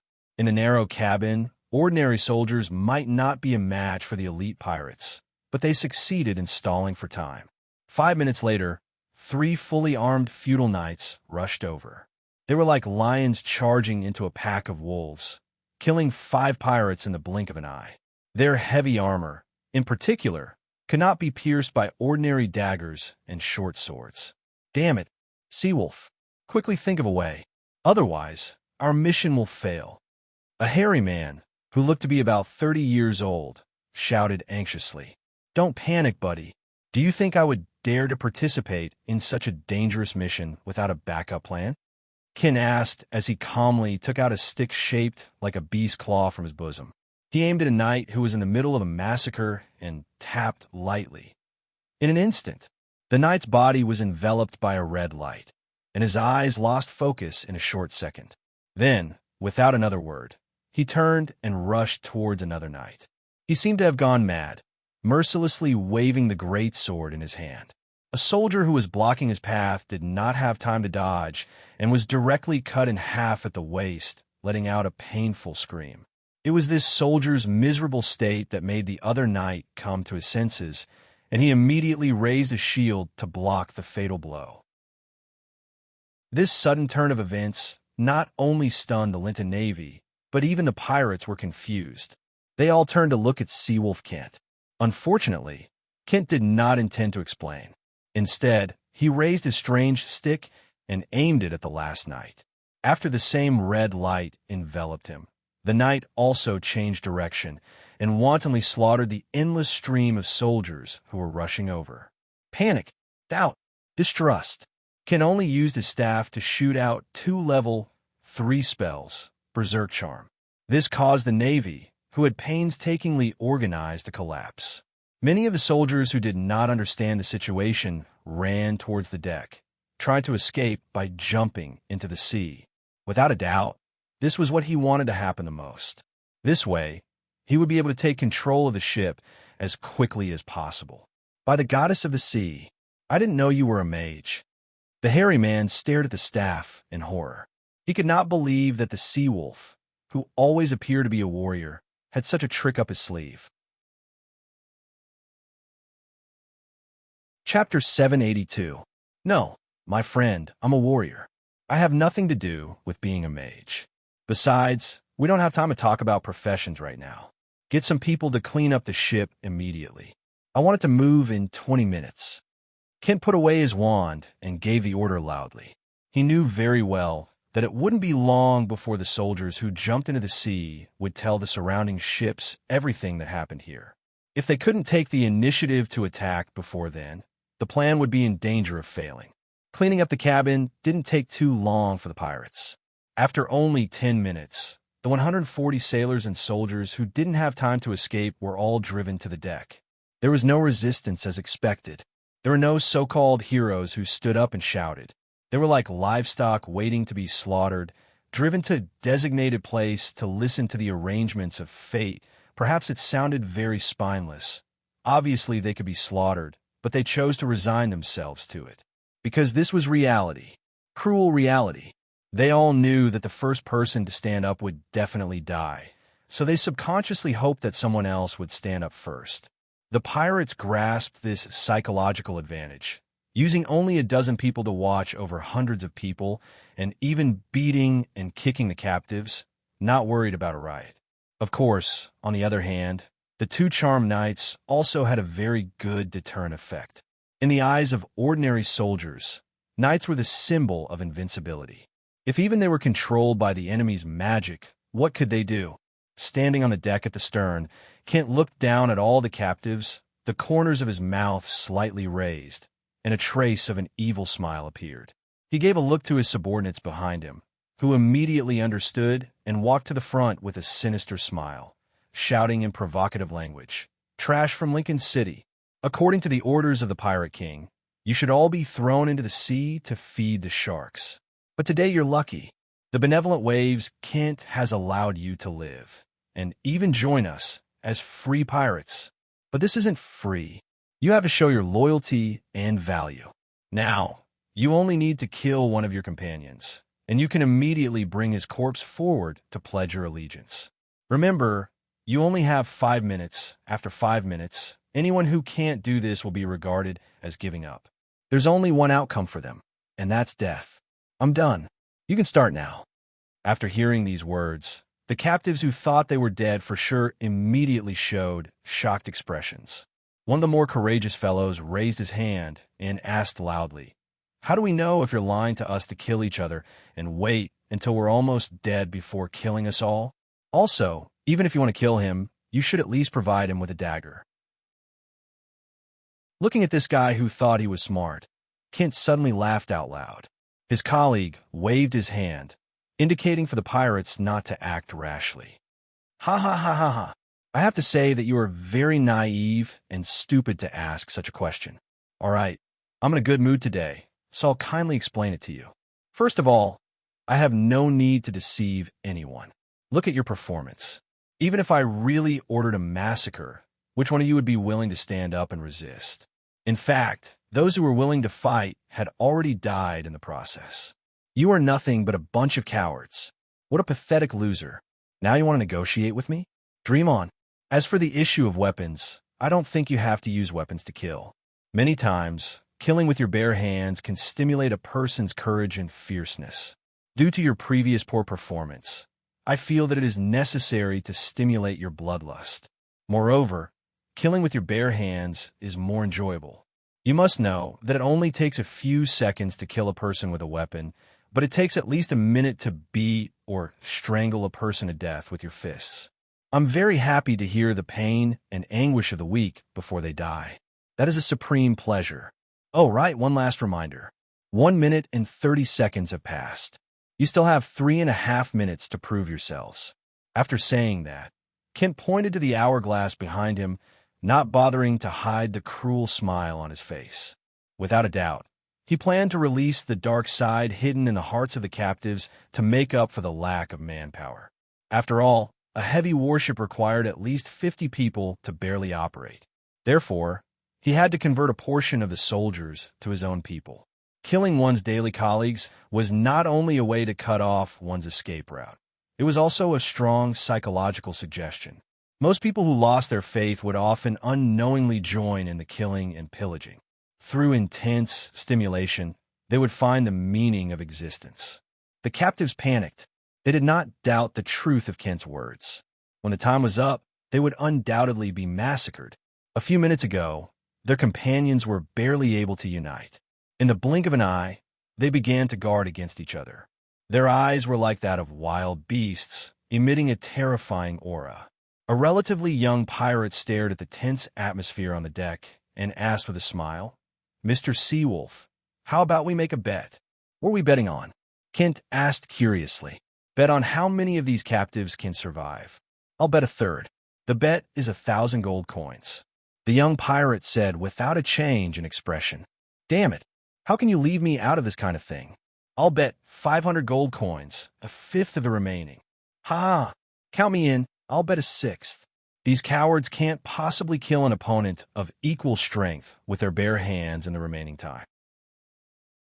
When they heard about the bet, the rest of the pirates ran over to join in the fun. In just a few seconds, the bet had accumulated to 30,000 gold coins. It was obvious that the high-ranking members of these pirates were rather wealthy, and 800 gold coins were nothing to them. Looking at the high morale of the temporary members, Kent shook his head and sighed. "Well, since you are all sincere in giving me money, then I won't be polite. I'll bet 10,000 gold coins. About half of them can survive." Just as he finished speaking, the captives who were still confronting each other suddenly became restless. A guy who was extremely nervous finally couldn't hold it in.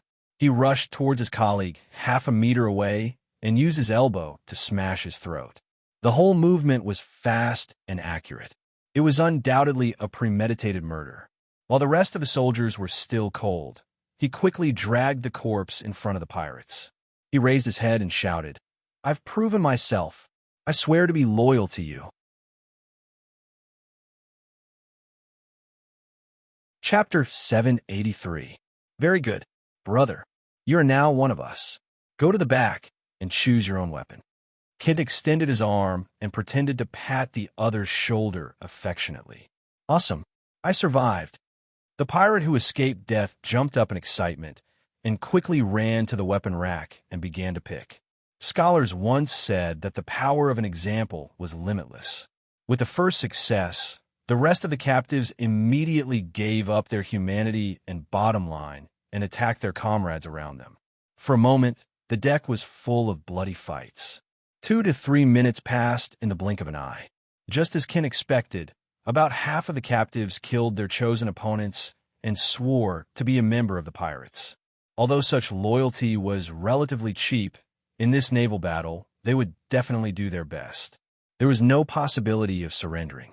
Because according to the laws of Lincoln City, soldiers who killed their comrades for no reason would be sentenced to death by hanging.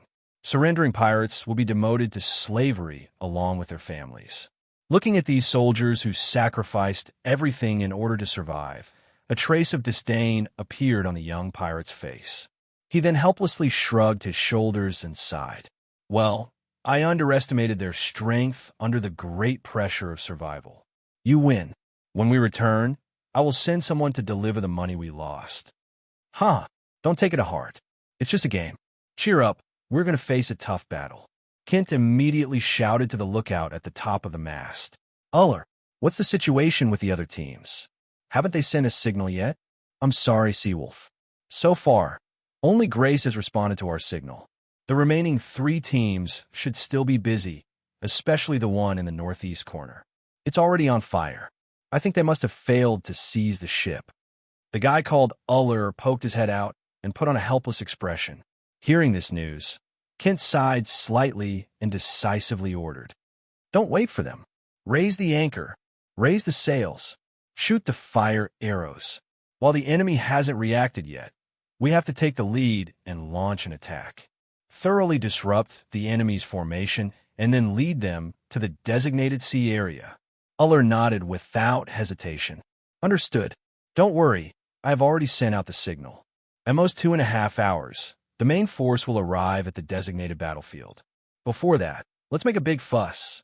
After saying that, he carefully placed an arrow engraved with exquisite patterns into the crossbow, aimed at the air, and pulled the trigger. Whoosh! Just as the arrow was about to fly out of the air, a scorching energy was released from the arrowhead. It was like a beautiful meteor streaking across the night sky. It could be seen clearly even from a few nautical miles. At the same time, Grace, who had already seized a heavy-duty warship, discovered the signal and shouted, "Raise the sails! Sail! You maggots, hurry up! Otherwise, I will peel your skin." Unlike Kent's method of releasing the dark side of human nature, she did not let the captives kill each other. Instead, she roped them in, divided them, and appointed some of the captives who voluntarily surrendered as officers. She used these people to achieve effective supervision. Soon, the masts of the 2 giant warships were covered with sails, and they began to slowly move forward. Their goal was not to fight head-on, but to create chaos and make all the enemy ships docked in the nearby sea area fall into chaos. Thus, they did not touch the difficult targets and headed straight for the armed merchant ships and corvettes on the periphery. Along the way, whether it was Kent or Grace, they chose to knock over all the ships that blocked their way. They even controlled the ballistas and catapults to attack the surrounding ships. Although the hit rate was not high, it caused a huge panic. A large number of small ships raised their anchors and scurried around like headless flies. Not only did it cause many serious collisions, but it also caused countless sailors and soldiers to fall into the sea. This caused the warships that were chasing after them to be at a loss. They did not know whether to save people first or continue the chase. Taking advantage of the time difference, the 2 warships began to chase after the fleeing armed merchant ships and corvettes. They only decided to retreat when they found a few other heavy warships flanking them.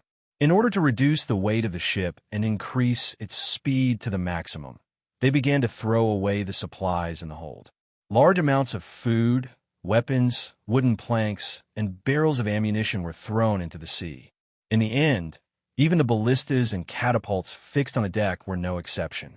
When the commander of the Lincoln City Navy saw this scene, he immediately gritted his teeth and cursed. Bastards! Bastards! These damned bastards actually threw away everything on our ship. Get the mages on board to increase the wind speed. We can't let them escape no matter what. Yes, Your Excellency. An adjutant bowed respectfully and turned to walk towards the deck. As the main warships gave chase, the remaining corvettes and armed merchant ships regained their confidence. They followed from a distance, trying to see if there was anything they could take advantage of. As the chase continued, more and more ships gathered behind them. From afar, They looked like a swarm of ants. However, they didn't seem to realize that this was actually a trap. A huge trap that they couldn't hope to escape from once they fell into it. Kent was standing at the stern of the ship, using a telescope to stare at the enemy that was slowly catching up. A cold smile appeared in his eyes. In his opinion, Linton City's navy was too arrogant. They didn't take anyone seriously at all. Otherwise, anyone with a bit of rationality wouldn't have ordered a chase in the middle of the night. After all, the sea wasn't as wide as people imagined. Fatal reefs were everywhere. If they weren't careful, they could crash into them. When that happened, both the people and the ship would die without a burial place. Of course, it wasn't as if Lincoln hadn't thought things through when he said that the fleet would take the risk.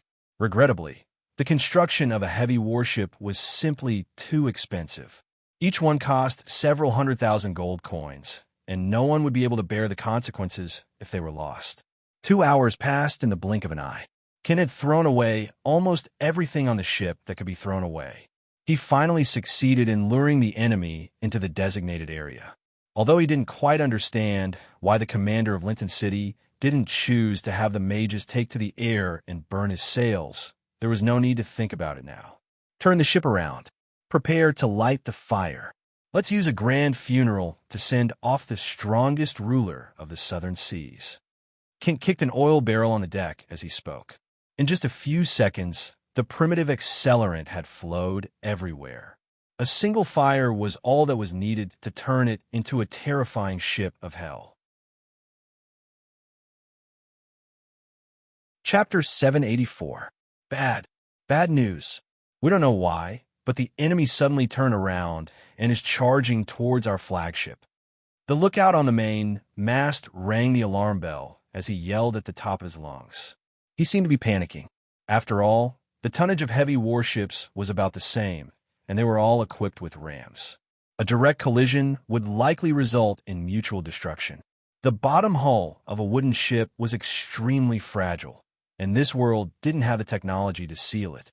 As long as there was a large hole that couldn't be repaired in a short period of time, sinking would be inevitable. It could be said that in a naval battle, ramming was more powerful than boarding. At the same time, it was also a more dangerous tactic. Generally speaking, unless they were planning to die together, very few captains would choose to collide with a ship of the same tonnage.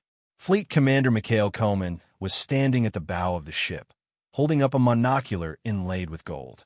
He calmly observed the abnormal actions of the two giant warships ahead, not panicking like the others. As someone born into a noble family of the Linton Navy, he had boarded a warship at the age of 14. It had been more than 40 years since then, and 2/3 of his life had been spent at sea. He had long been accustomed to great storms, and had personally commanded more than 10 large-scale naval battles. He had never tasted defeat, so he could deal with a rare hurricane calmly. His rich experience had made this old fleet commander proud and stubborn, especially after destroying the ambition of the pirates to expand their sphere of influence last year. He had become more and more dictatorial.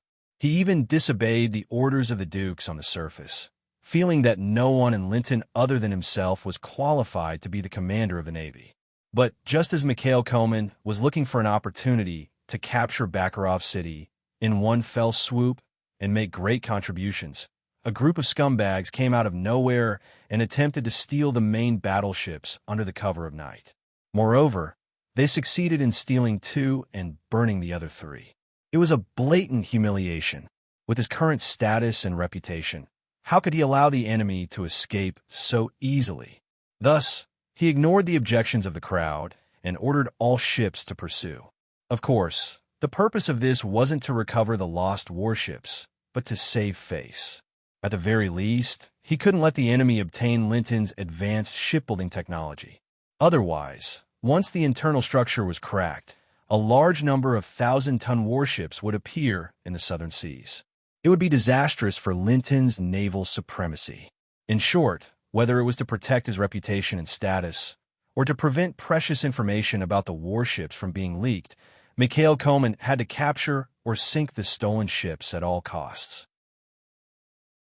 Now that he saw the enemy change direction and charge straight at him, he didn't have a trace of fear. Instead, he secretly heaved a sigh of relief and immediately roared at his adjutant. "Convey my orders. All ships, maintain the minimum distance. Once there's a collision, we must stop the enemy immediately. Don't let them get away." Crash, crash. The young adjutant is his voice, and he couldn't even speak clearly. Teet of the T. I'd like to see who has the guts to be an enemy of the Linton City Navy. Mikhail Kerman clenched his fists and smashed the mast. Flames of fury were about to erupt from his eyes. Seeing the old man's incomparably ferocious expression, the young adjutant took a deep breath and warned seriously. "Your Excellency, I have to remind you that if there's a collision, our flagship might very well sink. Perhaps you haven't noticed, but tonight's chaos has already caused 3 heavy warships to be burnt for corvettes and a dozen armed merchant ships to be overturned. While the casualties are still being calculated, a conservative estimate is no less than 600. This is the worst loss we've suffered since the start of the trade war. If the Council gets wind of this, they'll definitely remove you from your position as commander of the Navy. If anything happens to the flagship again, you'll even be severely interrogated. Cut the crap. Execute the order. Lieutenant, you have no right to interfere in my affairs." Mikhail Koman rudely interrupted the other's well-intentioned advice. "All right, I'll execute the order. I hope you know what you're doing." Seeing that the old man had lost his mind in anger, the adjutant could only shrug helplessly and turn to give the flag bearer a look. The latter immediately took a lamp covered with a black cloth to the stern of the ship, blocking out the light to send a signal to the other ships. The flashing light was so conspicuous in the dark sea that even Kent, who was far away on another ship, could see it clearly. However, he didn't care what message the other party was sending. He just sneered and raised his head, asking the lookout on the mast, "How is it? Is everything ready?" "Yes, Captain. Everything's ready. Miss Grace's side is also waiting for our signal." Yor stuck his head out and answered loudly with excitement. "Ha ha ha ha ha. Very good. Very good. Then let's send the signal now. Inform everyone to lower the boats immediately. The grand fireworks party is about to begin." As he spoke, Kent laughed and took out 2 flints. He rubbed them lightly, and golden sparks flew in all directions. A few landed on the decks soaked in kerosene. Asterisk whoosh. Asterisk bright tongues of flame quickly followed the predetermined path, burrowing into the lower levels of the ship and burning outwards from the inside.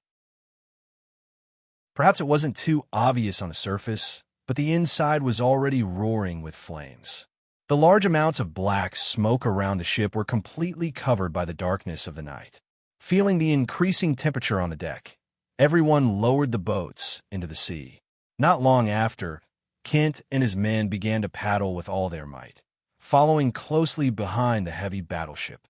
They planned to use the chaos after the collision to rendezvous with the pirate fleet that was about to arrive.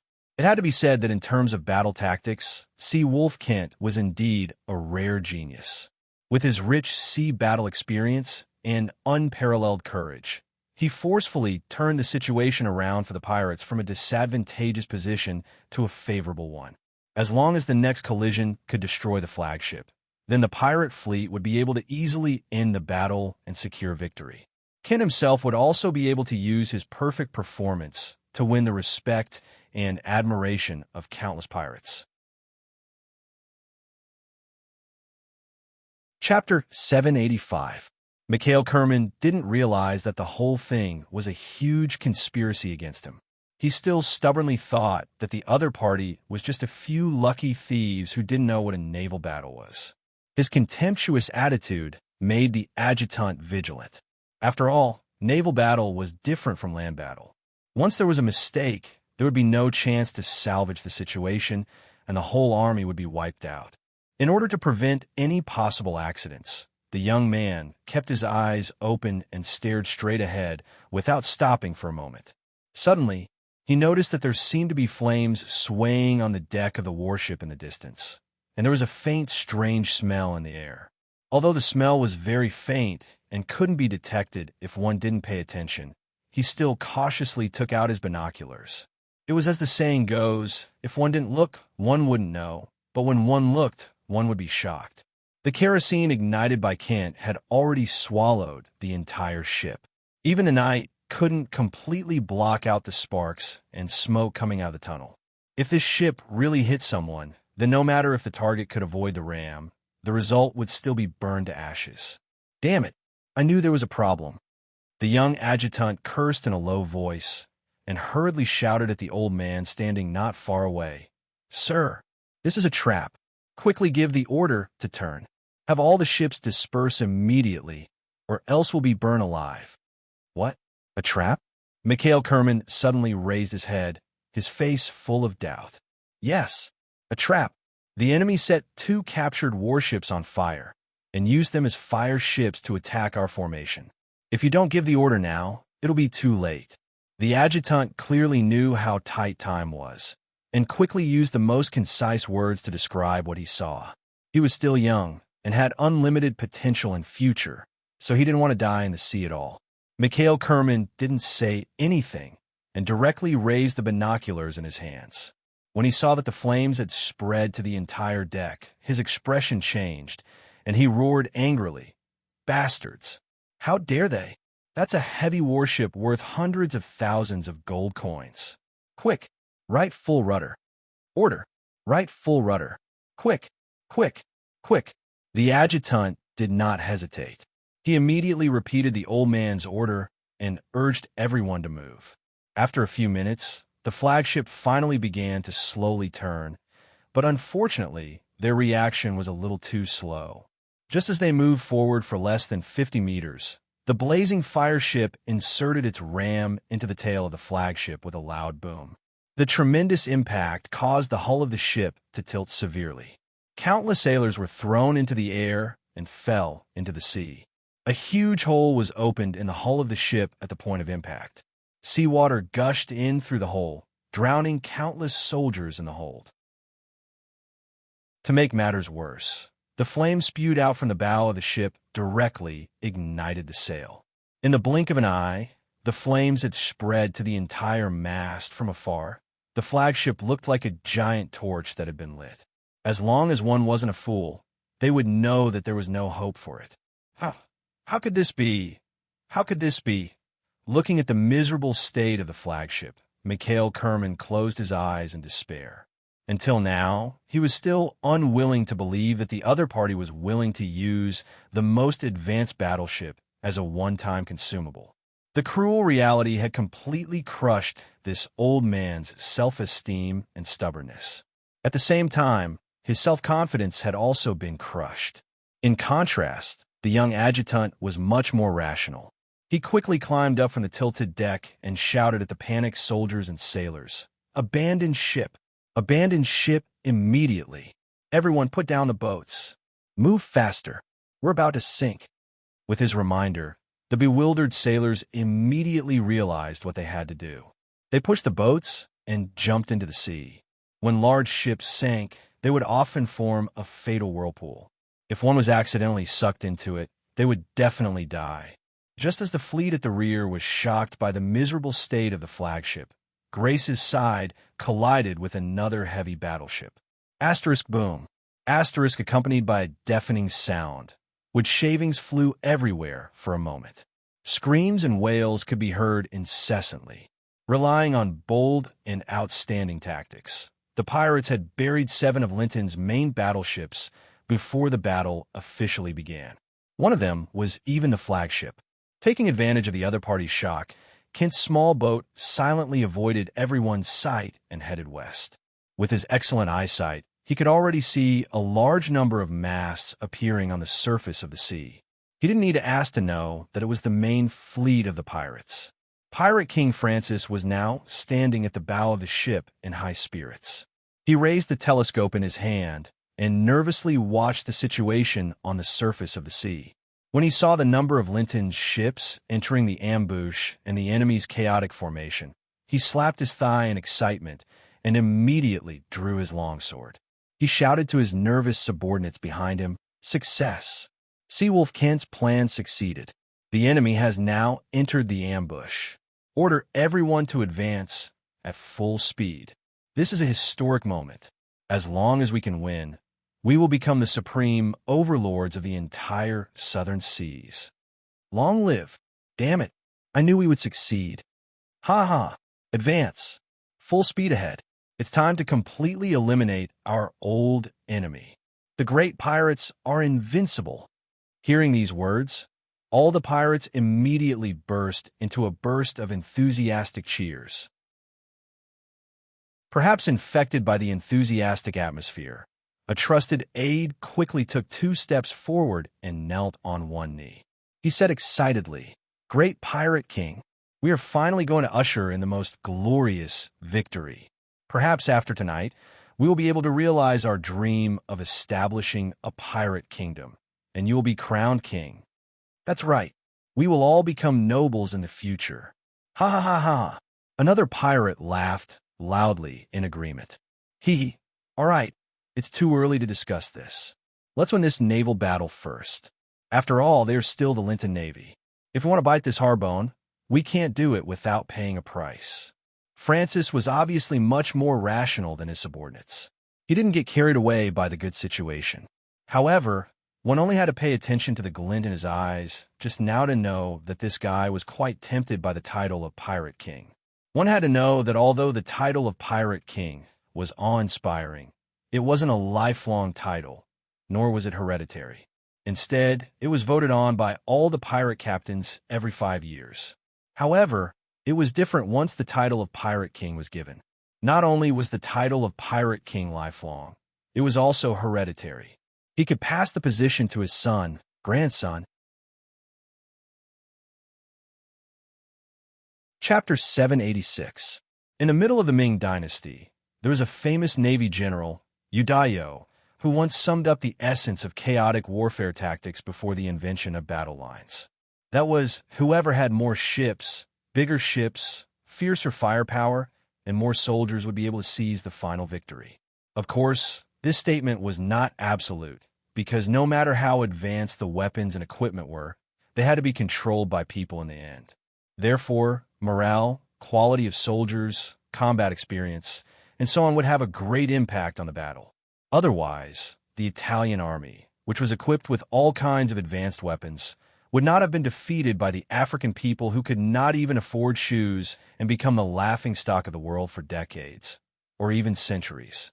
As the overlord of the southern seas for hundreds of years, the quality of the soldiers of Lincoln City was naturally needless to say, and their combat experience could be considered rich.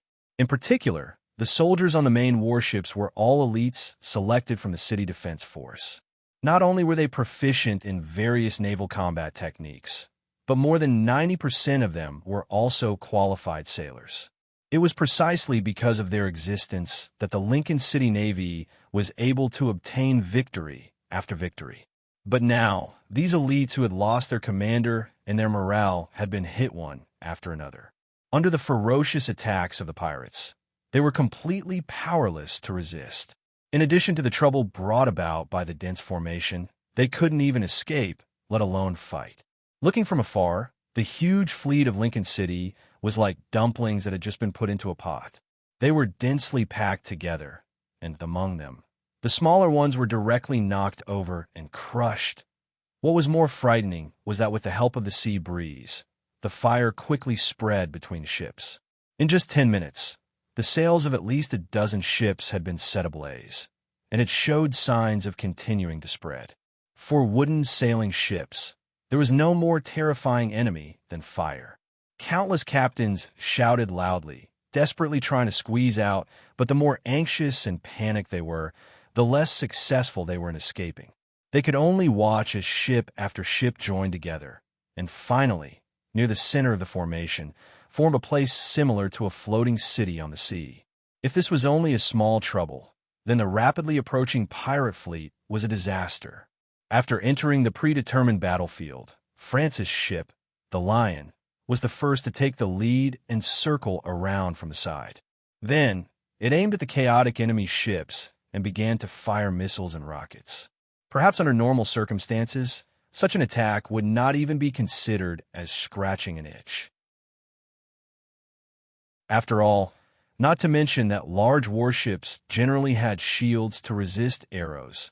The terrible hit rate alone was not enough. But now, with a large number of ships crammed together, there was no need to aim.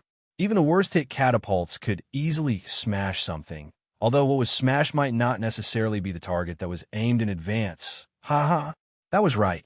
That's it. Quick, bring out all the blazing fire glue. Give him a good beating. Let these pieces of trash die under the flames. Pirate King Francis laughed wildly and ordered. As a person who has been in love with the Linton City Navy for decades, he can't use words to describe his feelings at the moment. In fact, from the moment he became the Pirate King of the Sardinian Islands, he was destined to fight to the death with Linton City. The other party's huge and invincible fleet was like a mountain pressing down on him, making it difficult for him to breathe. This was not a joke, but a real threat. According to the records, there were at least 15 pirate kings who died directly or indirectly in the hands of the Lincoln Navy. 3 of them were accidentally captured and publicly hanged on the wall of the dock. But now, Francis could finally let go of all the pressure because this terrible old enemy would be buried in the depths of the sea tonight and become history. Was there anything in the world more exciting than killing a powerful enemy with your own hands while you were still alive? Obviously, there was none. Even if he was rolling in the sheets with the woman he loved the most, he would never be able to surpass this feeling.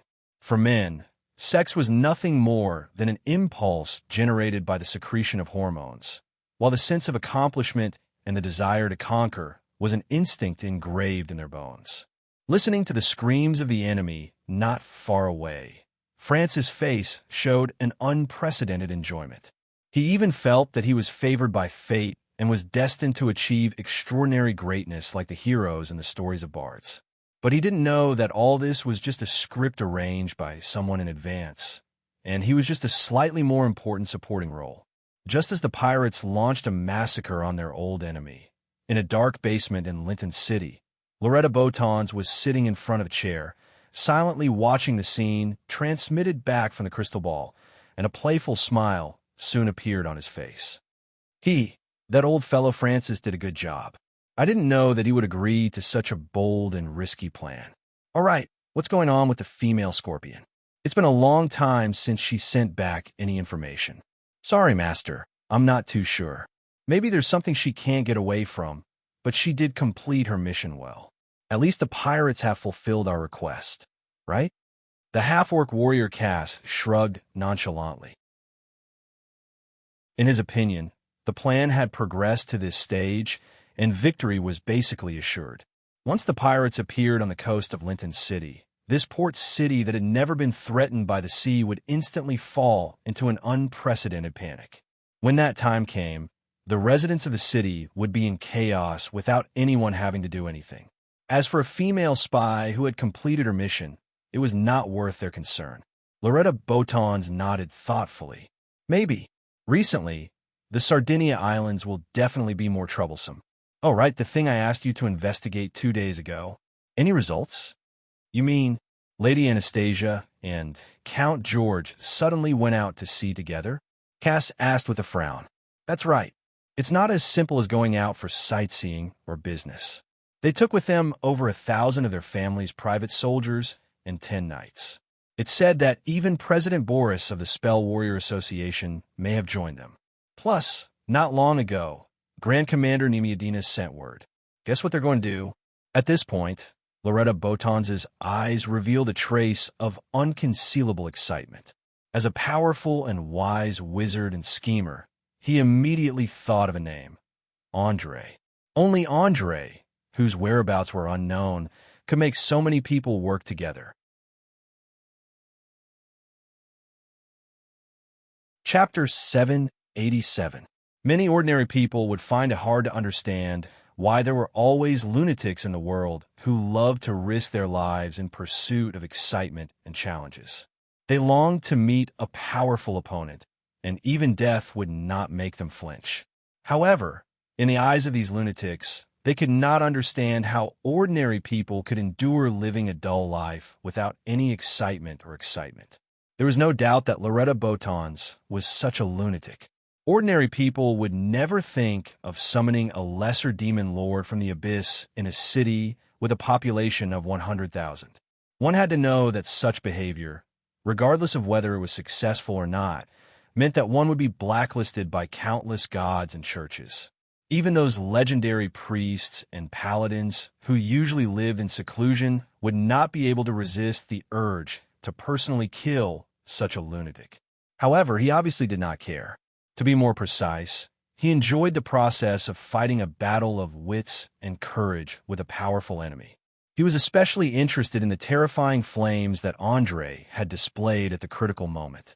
The orc warrior understood his master's thoughts very well. He stroked his thick short beard and asked, "You mean, what Niamudina said was true?" "Of course it's true. Do you think he would have the guts to lie to me?" Loretta Botons curled his lips in disdain. "No, of course not. But I still feel that he is not an eyewitness, and his description is too exaggerated. Perhaps I am a warrior who does not understand supernatural powers, but isn't it a little too exaggerated to say that he evaporated the sea?" Cass cautiously expressed his opinion. Although he respected the power of mages, he did not think that a young mage who was not even 20 years old could surpass the limits of ordinary people. Loretta Botons did not comment on his subordinate's doubtful attitude. He smiled and shook his head. "Haha, exaggerated? Perhaps. I think the possibility is very high, because according to my dear teacher's personality, he wouldn't find me an ordinary opponent." "Well, if that's the case, what do you need me to do? Send someone to test the new territory north of the Two-Ways Valley? Or to pull out the spies he planted in the Linton Scale?"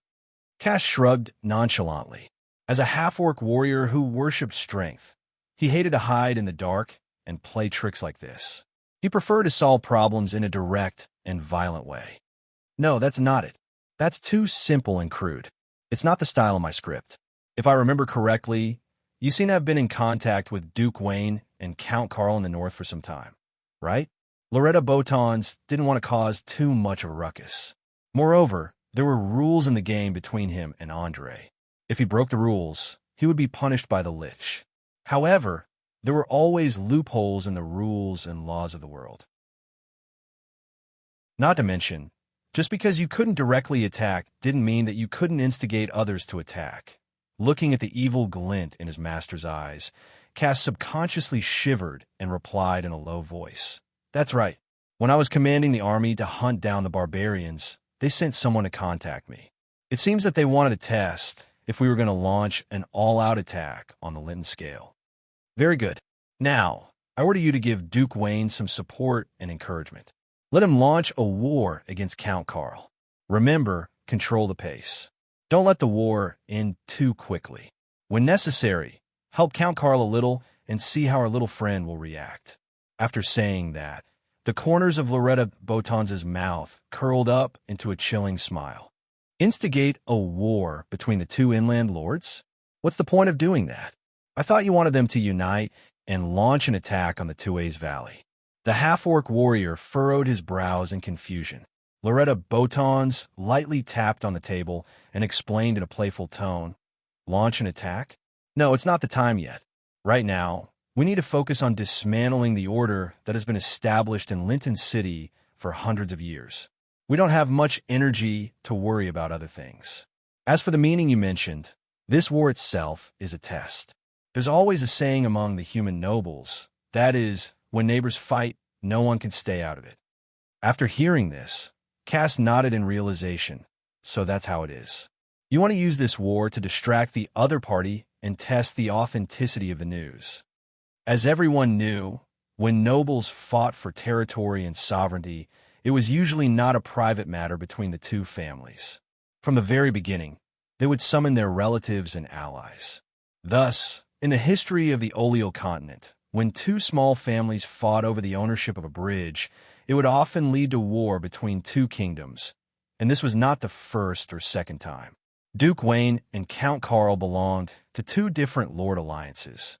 So if they fought, Andre, whose territory bordered them, would inevitably be involved. He might even be forced to choose a side. From the perspective of the half-orc warrior, if he really had the terrifying power to evaporate the sea, then he definitely wouldn't tolerate anyone telling him what to do.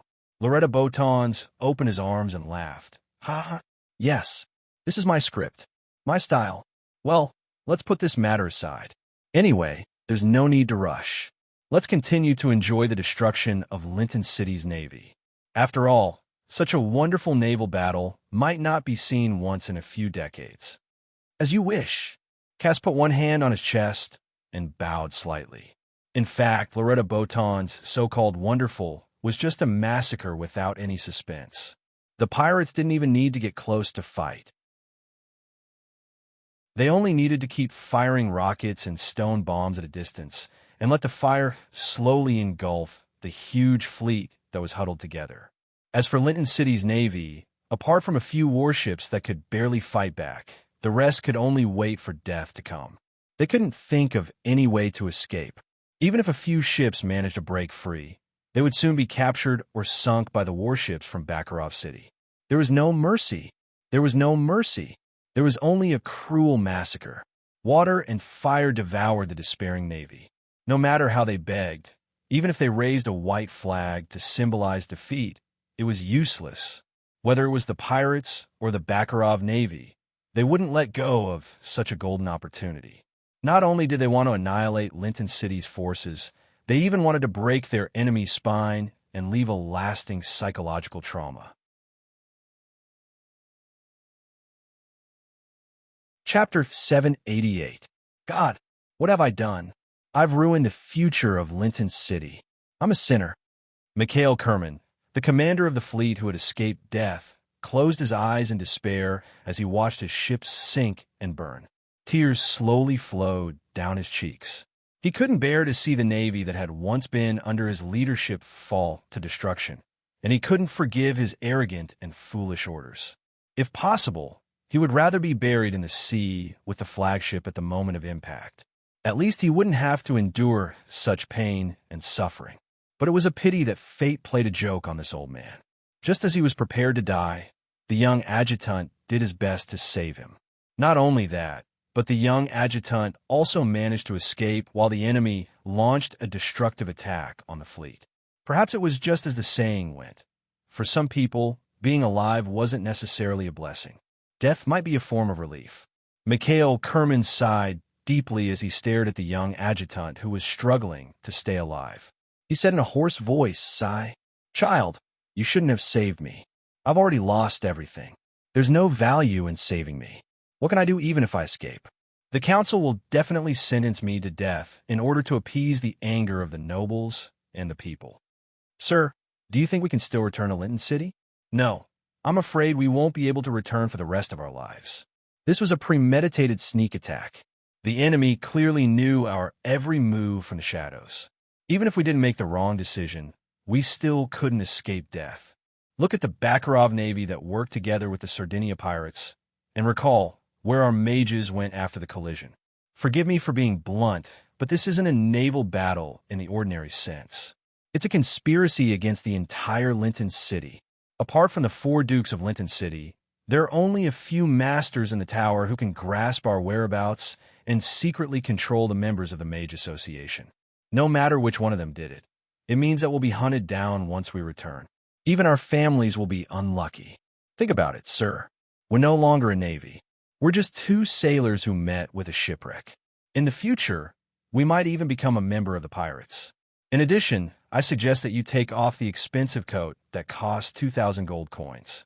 It's best if you take off your boots and silk shirt as well. That's the only way we can survive. As the young adjutant spoke, he quickly removed everything that could prove his identity. Apart from the gold thread and gemstone buttons on his clothes, he threw everything else into the sea. It could be seen that his mind had always been quite clear. Not only had he noticed that something was wrong in the chaos, but he had also made plans for his escape. After all, he was able to become the only adjutant of the Marine commander before the age of 30. How could he not have some skills? The aristocratic family would not spend so much effort to cultivate a waste. Mikhail Kerman shook his head with a bitter smile and sighed. It's hard for you to notice so many details in such a chaotic situation. All right, I'll listen to you. From now on, we'll be sailors in distress. Maybe we'll even become pirates in the future. Anyway, it's better to be alive than dead, isn't it? Perhaps God has other plans for my fate." After saying that, he also began to take off his expensive coat, boots, and even the seal ring on his finger that symbolized the master of the Kerman family was not spared. He threw them all into the sea. Perhaps in normal times, these things could set off a person's identity and status, but now they could only become a death sentence. A few minutes later, the two big shots who were originally high up in the air were completely reduced to haggard sailors. They then slowly disappeared from the surface of the sea. They did not notice that they were drifting in the direction of the infamous Sardinia Islands. At the same time, the battle on the other side was coming to an end. After more than half an hour of bombardment, hundreds of sailboats turned into pieces of wood floating on the sea. The rest were also swallowed by the raging flames. Only a few lucky people managed to escape the fatal attack in the chaos and drifted away with the tide. 12 main heavy warships, 40 large frigates. These could be said to be all of Linton City's assets. At this moment, they had been completely destroyed. Not even a single ship could escape. Two-thirds of the more than 500 armed merchant ships that tried to follow the Navy to fish for a profit were also unable to escape the fate of sinking. The remaining one-third were either captured by the pirates or Baccarat City's Navy, or they were busy saving people at the beginning and could not keep up with the main force.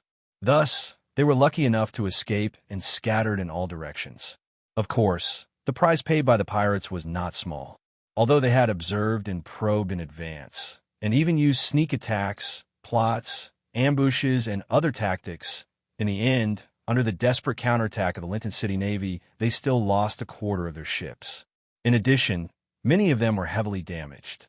It was estimated that they would not be able to continue robbing merchant ships at sea until they were repaired. What was even more terrifying was that nearly 100 elite pirates had died when they launched the sneak attack. They were either captains, first mates, or bosuns. In short, they were all talents that needed to be nurtured over countless years. For a long time, the pirates would face a situation where there was no one they could use. But in the eyes of Pirate King Francis, it was all worth it. Without the threat of the Linton City Navy, the pirates of the Sardinia Islands were the strongest force in the entire Southern Sea. If they ran out of money, they could rob. If they ran out of food, they could rob. If they ran out of women, they could rob. If they ran out of talent, they could rob. From now on, all the coastal cities in the South were like weak maidens who had lost the protection of their knights. As long as the pirates were willing, they could do whatever they wanted. Any city, any village could become their target of plunder. Just as Francis narrowed his eyes and silently imagined a beautiful future, the lookout standing at the top of the mast suddenly shouted at the top of his voice, reporting, "Great Pirate King, the Baccarat City Navy has sent a signal saying that they wish to meet with you." "Oh, who wants to meet with me? General Zach? Or Great Commander Neemiadina?" Francis came back to his senses and asked with a frown. "It should be Great Commander Neemiadina." Under the illumination of the fire, I seemed to see the Dina family's golden serpent flag hanging on their ship. The lookout glanced at the slowly approaching warship and replied with some hesitation. Chapter 789. Francis' expression softened a little when he heard that the ruler of Baccarat City had arrived. He raised his arm and made a gesture. One of his men immediately took the hint and ordered someone to stand at the bow of the ship with a lantern in hand. 20 minutes later, a giant ship that was not inferior to the Lion slowly approached along the side of the ship. Finally, with a loud bang, it joined together. A group of fully armed soldiers quickly set up wooden planks and stood in place with solemn expressions. Accompanied by two feudal knights, a man in his 50s walked out of the cabin at a leisurely pace. He was wearing the most popular dark blue V-neck top in recent years, a pair of white tights and silk pants, and a pair of 2-inch-high wooden shoes. The cloak behind him was wide and long, and he held a golden snake cane in his hand. It had to be said that this outfit was quite lethal. It was filled with the aura of the 16th to 17th centuries on Earth. At least 90% of the pirates on the Lion were stunned. It was the first time they had seen a man dressed like this. Fortunately, Francis was well informed enough to know that this must be the latest fashion in the southern states. He hurriedly stepped forward and bowed slightly with one hand on his chest. "Welcome, Lord Neemiadina. I've admired you and your family for a long time." "Haha. Thank you very much, Lord Pirate King. I have great respect for your reputation. I believe it won't be long before the whole South knows about the destruction of Lincoln City's navy. When that time comes, all ships that wish to sail in these waters will submit to you and tremble at your feet." Nehemiah returned the salute with a smile, praising the cunning old fox in front of him despite his rudeness. He knew very well that Bakarov City had lost the right to compete with Lincoln City for supremacy in the sea. Therefore, he deliberately acted humble in order to gain more benefits. "Ha ha, you are too kind. I guarantee that Bakarov City's ships will be able to do business in these waters without any hindrance. Anyone who dares to touch them will be my enemy."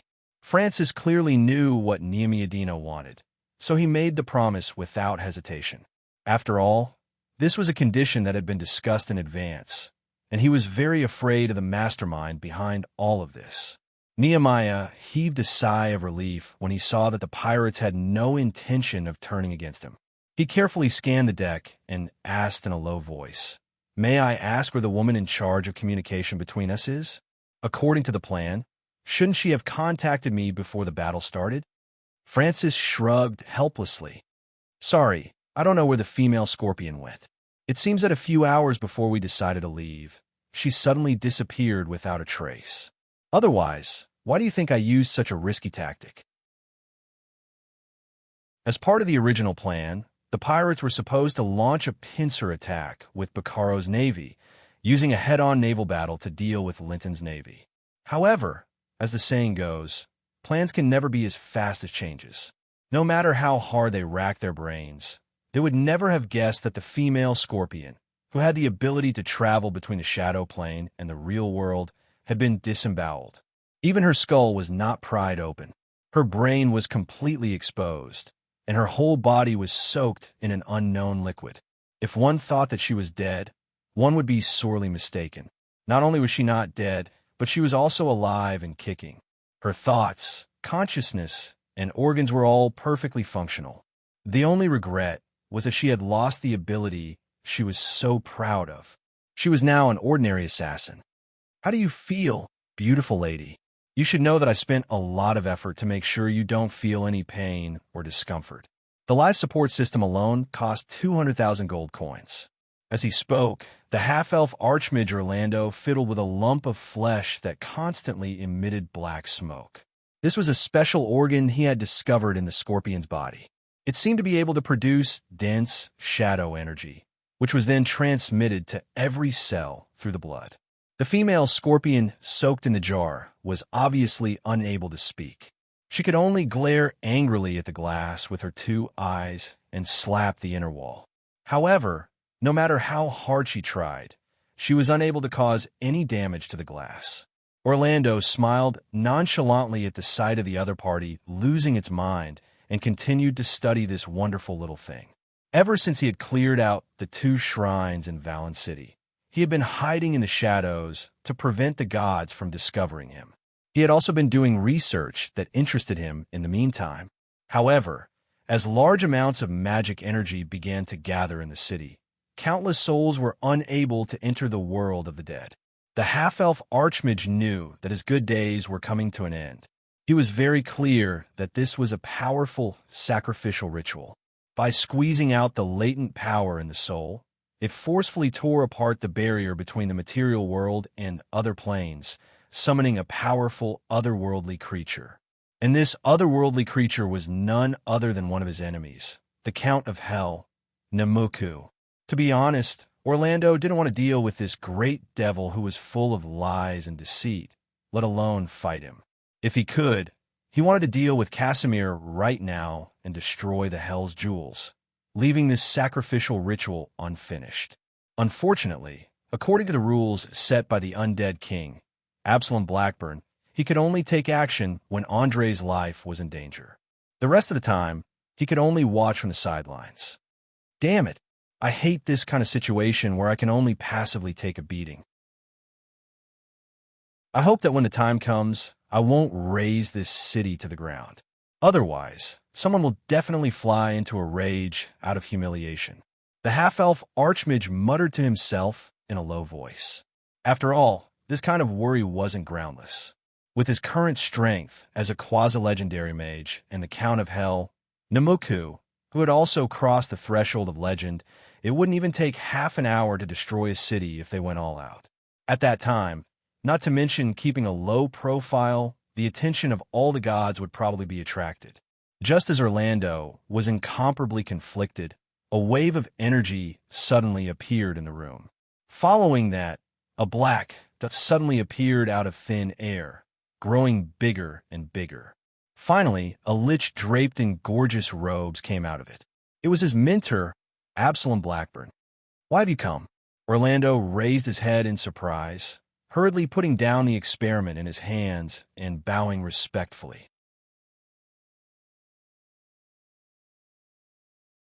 Chapter 790. The situation has changed. According to the information provided by the Council, it seems that several gods have noticed the existence of the Arcane Eye. We must help the young man gain control of part of the Arcane Eye before they confirm it. Otherwise, with his current state, it won't take long for him to expose himself. With your intelligence, you should understand what the gods will do once such an artifact and prophecy is exposed, right? In particular, those who had participated in the destruction of the magic empire with their own hands would never allow him to grow, nor would they watch him combine the knowledge from another universe with magic. Although the Council can't judge what choice he will make in the future, we must protect him in Emmanuel's prophecy. The two cold lights in the lich's eye sockets flickered, and at the same time, he spoke of his intentions very seriously. As a survivor who had personally experienced the destruction of the ancient magic civilization, he was well aware of how sensitive the gods were in this aspect. He was even more aware of how many tricks the gods had secretly done in order to cover up that history for thousands of years. It could be said that as long as someone excavated the remains of the ancient magic civilization, the churches of the gods in the material world would follow closely. Their purpose was not to obtain the wealth and knowledge within, but to prevent it from being obtained by mages as much as possible, to prevent the emergence of another magic civilization that could threaten them. It was also this behavior that greatly hindered the development of magic. Most mages became more and more reclusive under their interference, and less liked to communicate with each other. With the passage of time, a large amount of magic and technology was gradually lost. Even if one or two geniuses occasionally came up with some new inventions, it was rarely known to the outside world. In the end, it evolved into the current state of Orire. If the gods knew that there was an artifact that stored all the knowledge, arcane spells, and research results of the ancient magic civilization, they would instantly rush forward like rabid dogs and tear Andre to pieces without any regard for the consequences. Orlando had experienced the most prosperous era of theocracy hundreds of years ago and understood how serious the situation was. If it was before the God of gods sealed off the material world, the gods would even directly send down their avatars, projections, and saints to personally erase all possibilities. But now, the only thing they could do was to mobilize the power of the church. As long as the possession of the Arcane Eye was not confirmed, they could not take any action. The half-elf archmage narrowed his eyes and calmly thought for a few minutes. Then, he took a deep breath and gently nodded. "I understand what you mean, but what do we need to do?" His left eye isn't something that can be sealed with an ordinary magic ritual. Even touching it is life-threatening. Seal? Why did I seal the Arcane Eye? On the contrary, I'm going to activate it completely. What was the Arcane Eye? It was the pinnacle creation of the great magic civilization. Not only did it possess unimaginable power, it was also the sum of the wisdom of hundreds of legendary mages. When its consciousness completely awakened from its slumber, it naturally knew how to hide itself, how to avoid the eyes of the gods, and how to guide its owner to become stronger.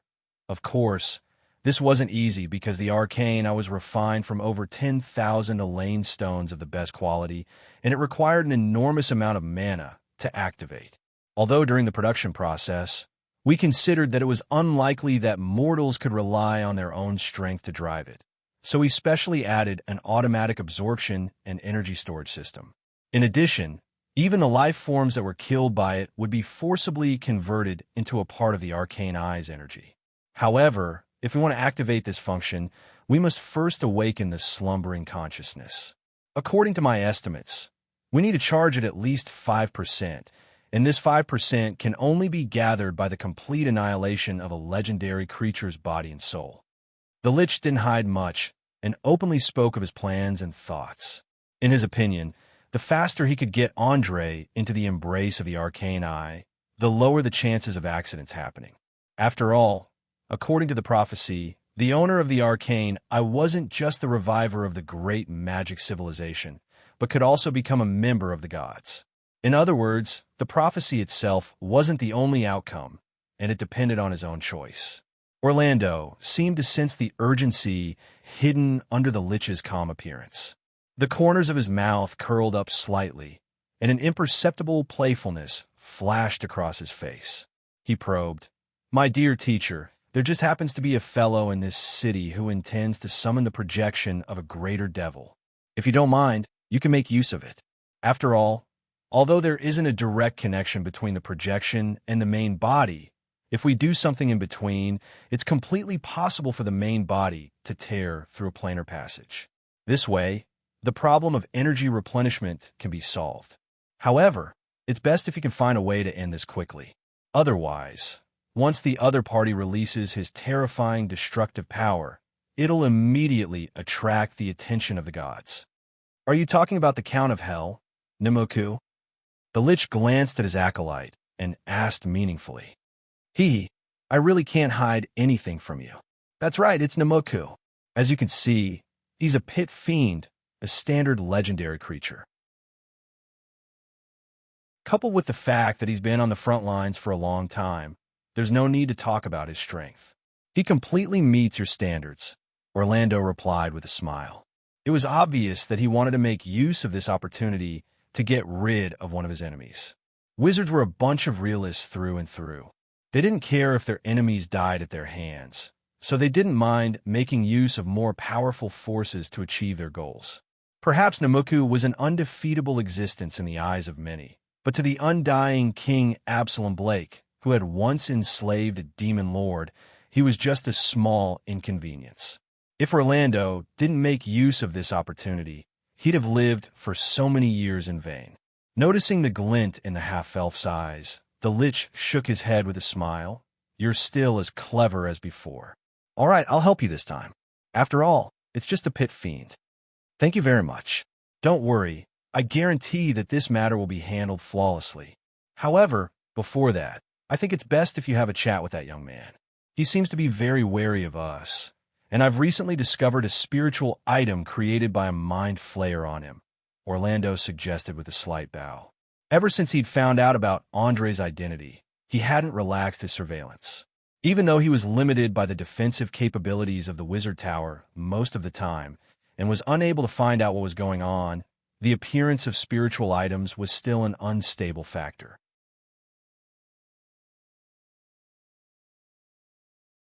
Chapter 791. The sun rose and the night passed. Everything seemed to follow a certain pattern, as if the world would never stop moving because of a certain person or god. Having just woken up, Andre had no idea that he'd once again become the center of attention of important people, nor did he know how many terrifying enemies a strange left I had attracted. After cleaning himself up, he stood alone in front of a large map and ate breakfast, his eyes never leaving the countless black dots on the map. Of course, this wasn't an ordinary map, but a map of Valen City. The locations marked on the map weren't buildings or streets, but rather a map of the distribution of magic energy within the city. Those densely packed dots were the nodes of magic energy. The small ones were almost imperceptible to the naked eye, while the large ones were the size of a fist. According to the book, Principles of Magic, There were countless tiny channels connected to the sea of magic in the material world. These channels were called nodes. It was these nodes that brought about the most primitive, violent, and difficult to control primordial energy. Mages relied on incantations and hand gestures to trigger the resonance between the magic in their bodies and the primordial energy, allowing them to cast all kinds of strange arcane spells. Under normal circumstances, according to the size of the node, the activity of the magical energy in the air would always be maintained at a fixed level. However, if someone cast a powerful spell or held a magic ritual, the activity of the magical energy in the area would increase rapidly. Apart from that, there was another point. The larger the magic ritual, the more support it would require from a large magic node. There weren't many places in Valen City that could fulfill this condition. Andre planned to use the arcane geometric triangulation theory to quickly lock onto the areas with the highest activity of magic energy. He would then investigate them one by one and find traces of the enemy. Although the theory sounded simple, it was a bit difficult to actually do because the activity of energy wasn't constant. Instead, it would change according to the waxing and waning of the moon, a bit like a sinusoidal curve. Just as he was analyzing the curve with furrowed brows, he suddenly felt that something in his pouch was rapidly heating up. He didn't dare delay and immediately reached his hand into the pouch. After groping around for a few seconds, he quickly discovered that it was a problem with the coin that represented the weaver's identity. The little thing that was carved with exquisite spider patterns seemed to be a little red, and it was trembling slightly, as if it was reminding him of something. Interesting, someone from the Shadow Web actually contacted me. But looking at the time, it should be about Kent's end. I hope it's not bad news, Andre muttered to himself as he tossed the coin into the air. In an instant, the coin spun and spun at an extremely fast speed, producing a buzzing sound. About 2 to 3 seconds later, it formed a huge hole. On the other side of the hole, a man and a woman were kneeling. The man was naturally the exhausted sea wolf Kent, while the woman was Grace, who had been busy all night. Seeing the excitement in their eyes, Andre immediately guessed that it must be good news, so he smiled and asked, "Tell me, is there a result?" "As you expected, Master. Just last night, the Linton City Navy had been annihilated. Other than a few lucky survivors, the rest were all buried in the sea. If nothing goes wrong, we can return in at most 3 to 5 days." Kent was the first to raise his head and reported the news with a slightly excited tone. He was very smart and didn't deliberately mention the important role he played last night, nor did he try to obtain more authority. After such a long time together, he more or less understood what kind of person Andre was. Instead of showing off now, it was far better to let him know in a low-key way. Kent's brain was very smart, and he knew how to maximize the benefits. Grace also didn't want to be outdone. She touched her bald head and said, "Master, we urgently contacted you this time. In addition to reporting the situation of the battle, we also have a question to ask you." After destroying Linton City's fleet, Francis' ego swelled very quickly. He planned to split the pirate fleet into 2 parts. One part would return to the Sardinia Islands, according to the original plan, and the other part would go to Linton City to loot the other party's port. With the heroic performance of this battle, Kent and I happen to be candidates for the commander of the second part of the fleet. It's probably impossible to go back together, so you have to choose one to stay. Oh, this old fox really thinks of himself as the child of destiny? Interesting. The corner of Andre's mouth rose slightly, and a mocking expression appeared on his face. He didn't even bother to ask about the process of the Linton City Navy's destruction. He only needed to know the result. Everything was according to Loretta Botan's script anyway. As for attacking Linton City's port directly, it was simply courting death. Even without the protection of a powerful fleet, this city wasn't something that just anyone could handle. Not to mention the city defense army and the knights. Just the Mage Association alone was enough to make the pirates suffer. After all, the Mage Tower of Linton City was 10 times more powerful than the Mage Tower of Valen City. The difference in the number of spellcasters was like the difference between heaven and earth. Once an enemy entered the attack range, they would be engulfed by terrifying spells in a matter of minutes. Andre almost couldn't believe that Francis had actually dared to make such an arrogant decision. He was willing to bet that while it might not be a big deal to seal off the routes on the outskirts, as long as they sailed into the harbor, they would definitely die. Kent glanced at Grace beside him and shrugged helplessly. "You're right, it's indeed very interesting. I even suspect that his head was smashed by an ogre. But there's no helping it. He just led the fleet to a glorious victory, and his personal reputation is very high. The pirates all support his decision, and some are even encouraging him to become a king and establish a country. It's simply crazy. Haha, a motley crew is indeed a motley crew. They don't even know that they've been used, and they're still so smug about it. Forget it, let them be. In any case, when the fleet returns, none of them will be able to live. Let them be happy for a while." Andre mocked without a care. He had always been very tolerant towards idiots and the dead. After all, in 5 days at most, the heads of the core pirates would be hung on the city gates to dry. There was no need to be too upset over it. Haha, that's what I think too. Kent's eyes revealed a sharp glint. Don't go against Francis. Let him continue to be arrogant. It won't do us any harm anyway. Also, you two can discuss among yourselves who will stay and who will return. If there's no other way, flip a coin to decide. I don't want to get involved in this mess."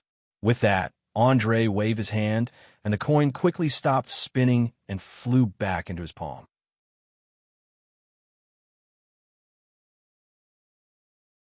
Chapter 792. After hastily ending his conversation with Kent, Andre put away the coin and continued to focus on the map. He quickly did a large number of calculations, using straight lines to connect the largest magic nodes to form triangles of different sizes. The areas framed by these triangles could be used as locations for summoning rituals. He knew very well that with the destruction of the Linton City Navy, he did not have much time left. Be it the vampires or the devils, they would all launch a fatal attack when the pirate King Francis returned to the port. In other words, within 3 to 5 days, the battle to determine the ruling rights of the Sardinia Islands would come to an end. The winner would get everything. The loser would lose everything. In this city without law and order, there would never be a so-called draw.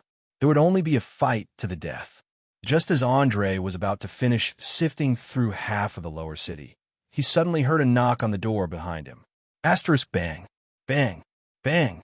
Asterisk, sir, please open the door. There was a woman who barged into the mage tower. She called herself Mia, your servant. She said she had something important to report to you, so I brought her here. The one who spoke was none other than the bald mage Angus. He was the only one who could enter the highest level without prior notice. Otherwise, the others would be stopped by the golems at the door. Mia? Andre stopped what he was doing, a surprised expression appearing on his face. Ever since he had obtained the highest authority in a mage tower, he had changed the spell to teleport into the tower. There were not many people who knew the new spell. Angus was one, and Mia was the second. Other than them, he was the only one left. If anyone wanted to enter, they would have to contact the tower first.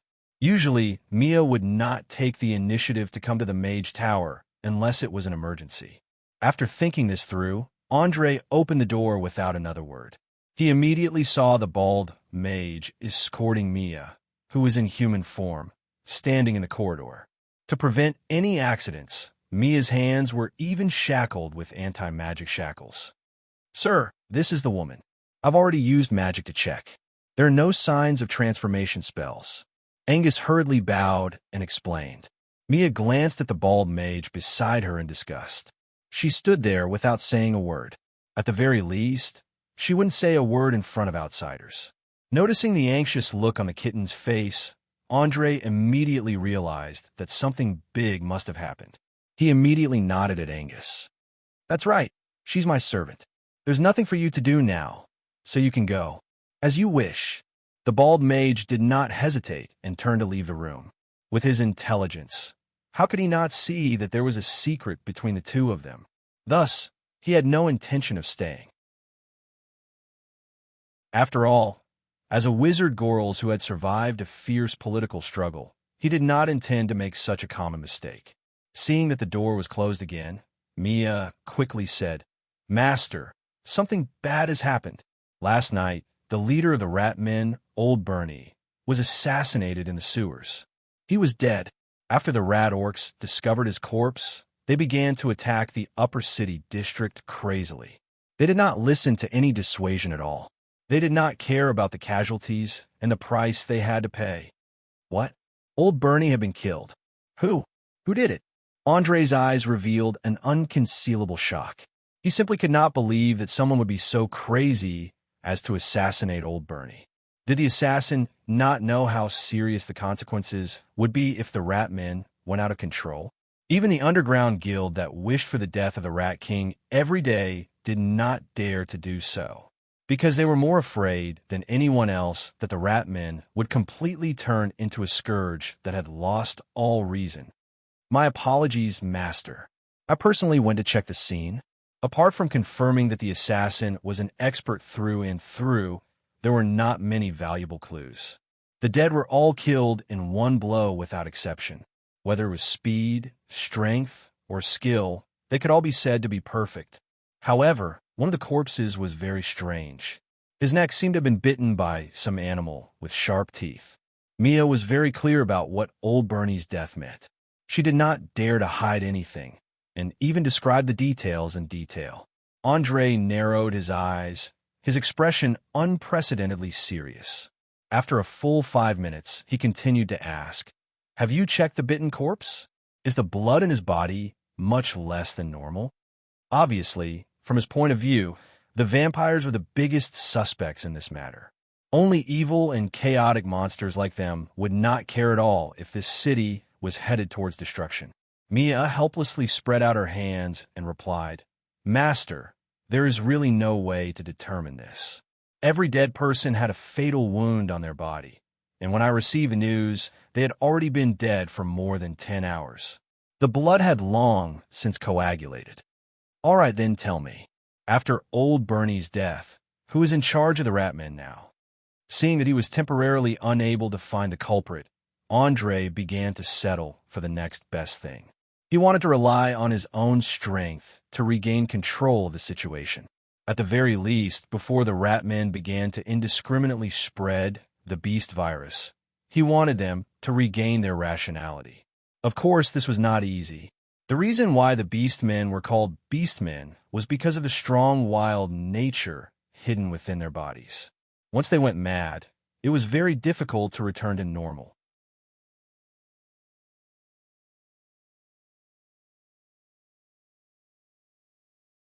Chapter 793. No, it's the exact opposite. I believe that all the conflicts within the Ratmen have already erupted with Old Bernie's death. Perhaps the current situation isn't that bad, but that's because there's still the guild, their old enemy. Once the guild falls, there's bound to be a fierce battle between them. This is especially true for the small groups of 10 or 20 people. They don't care about what happens to their race in the future. They only have the idea of viciously grabbing a ticket and leaving the Sardinia Islands, then going to the outside world to live a free life. The existence of these people has already caused a great deal of trouble for the lower city under our control. They've attacked all the buildings that look rich, wantonly plundering the residents' property. Many areas that have been gradually stabilizing are once again experiencing unrest and chaos. Most importantly, they're very troublesome to deal with.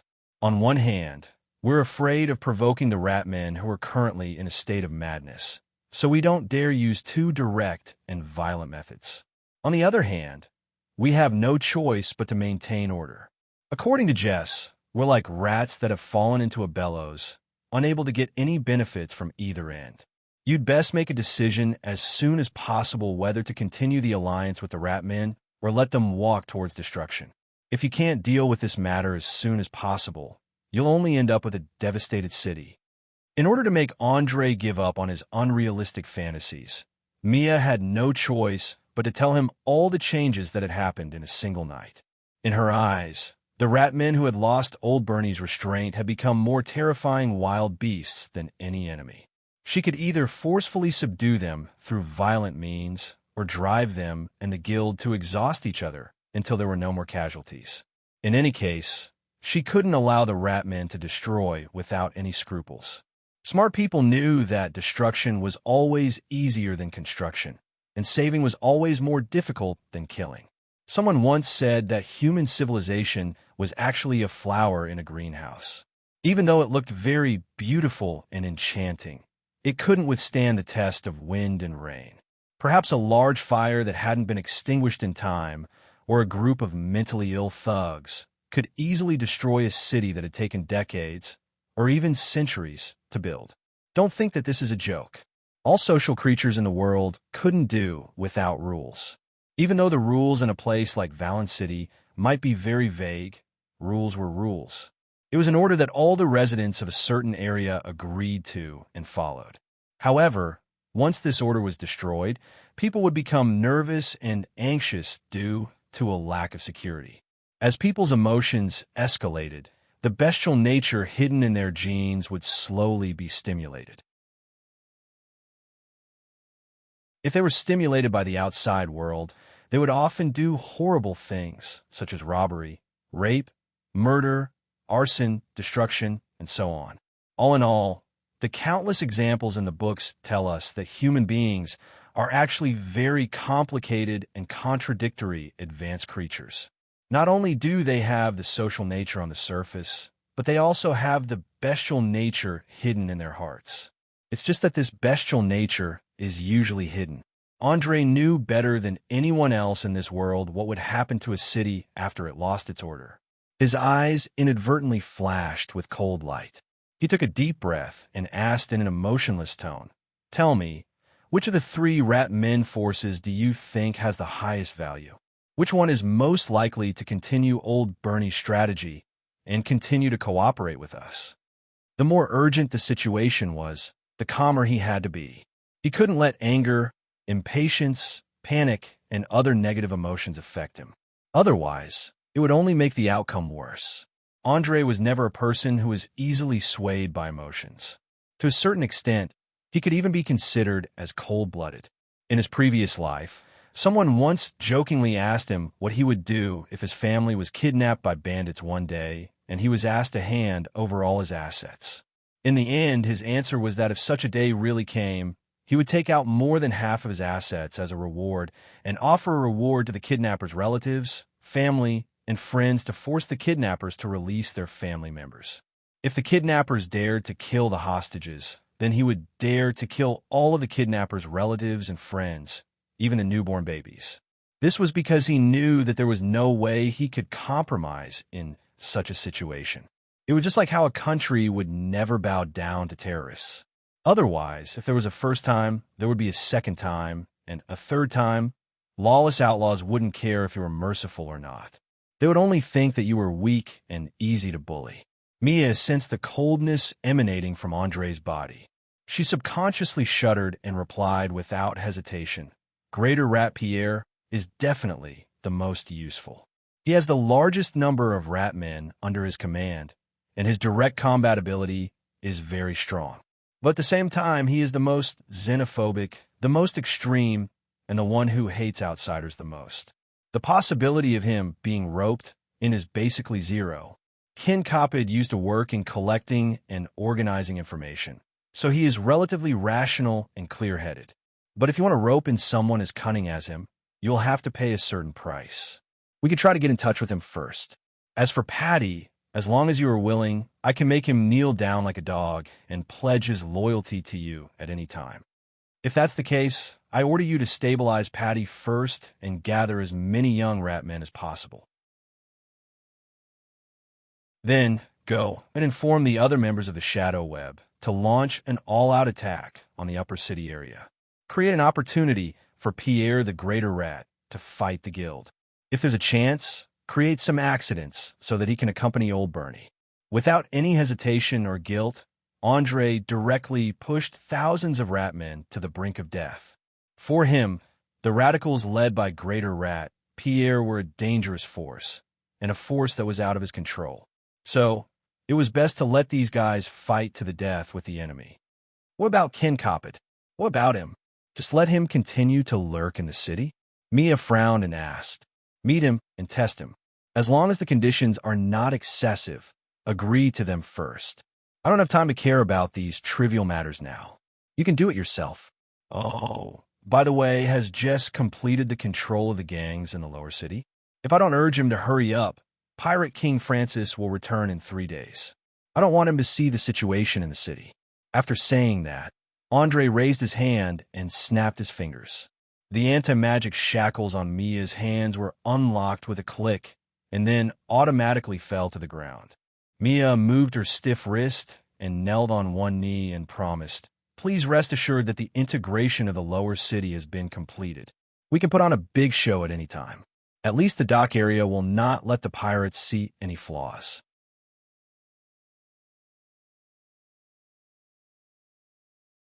Chapter 794. Carrying the authority that Andre had given her, Mia quickly left the Wizard Tower. Her current mission was to connect all the factions in Valen City, so she couldn't disappear for too long. Otherwise, it would easily arouse bad associations from her subordinates. This was especially true for the small guilds that had just joined her. They were in a sensitive period and were afraid that they would accidentally stand on the wrong side in this turmoil. It had to be said that old Bernie's sudden death had brought great trouble to Andre. More accurately speaking, many of his subsequent plans had to be suspended and modified. Without the Rat King's cooperation, he couldn't guarantee that he would be able to quickly take control of the occupied areas, nor could he guarantee that those extreme rat men, who hated the outside world, would obey his will. Of course, this wasn't the most important thing. The most important thing was that without the help of the rat men, even if Andre could locate the area where the summoning ritual would take place, he wouldn't be able to investigate it in a short period of time.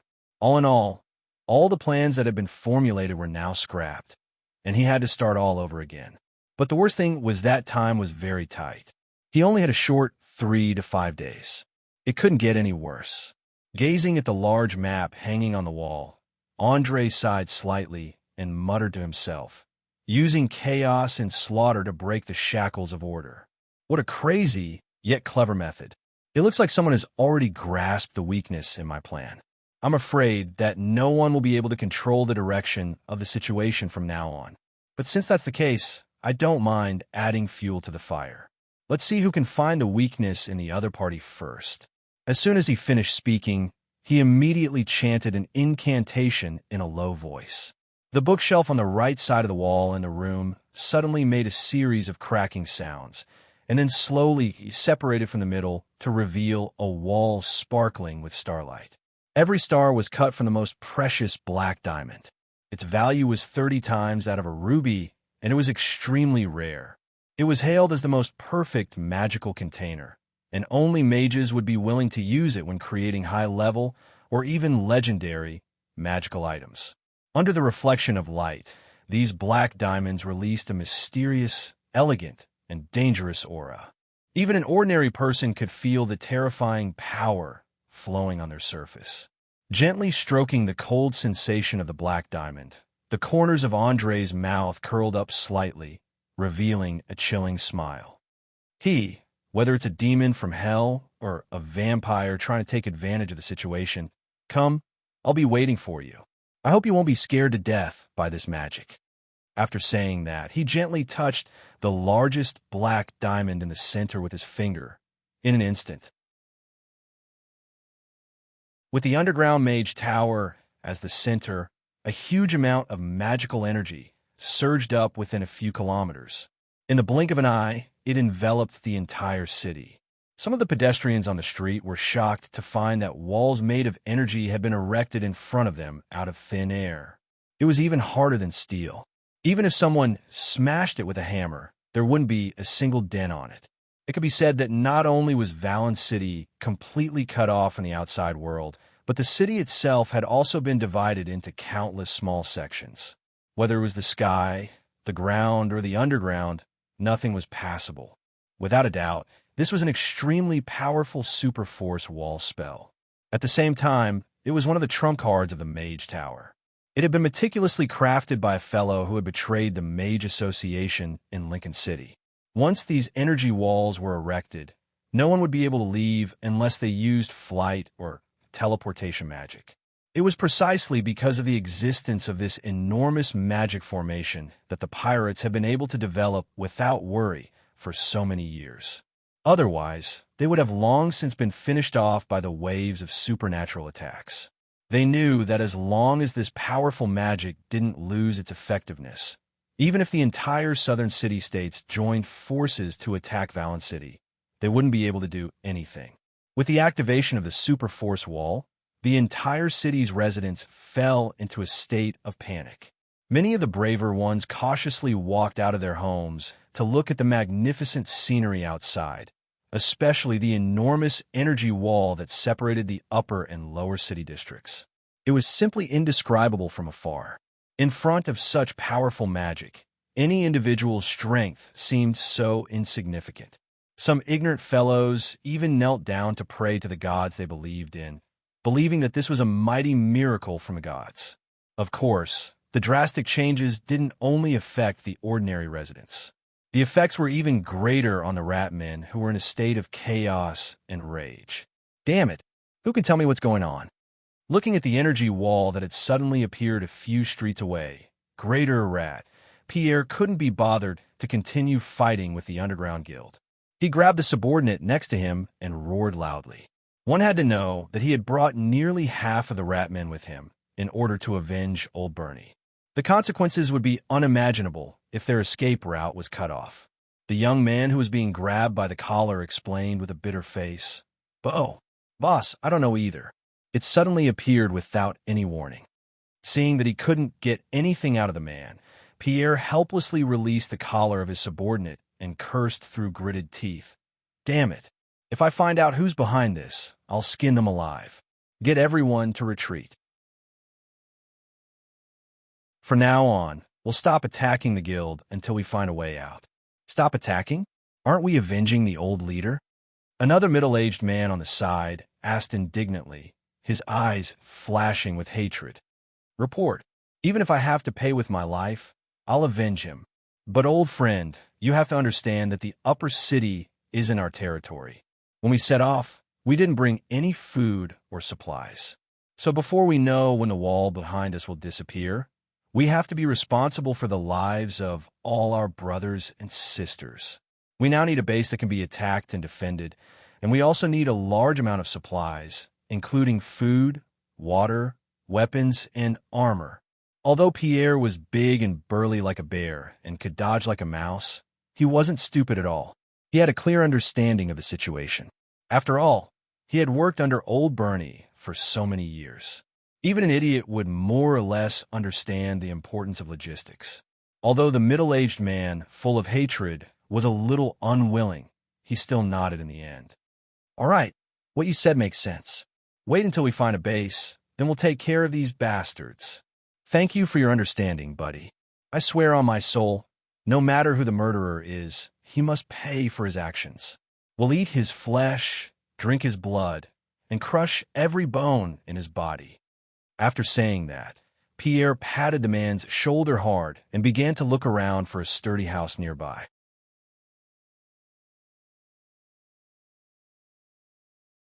Chapter 795. The large-scale energy wall not only trapped the rat men of the radical faction in the upper city, but also completely cut off the transportation and the transmission of information.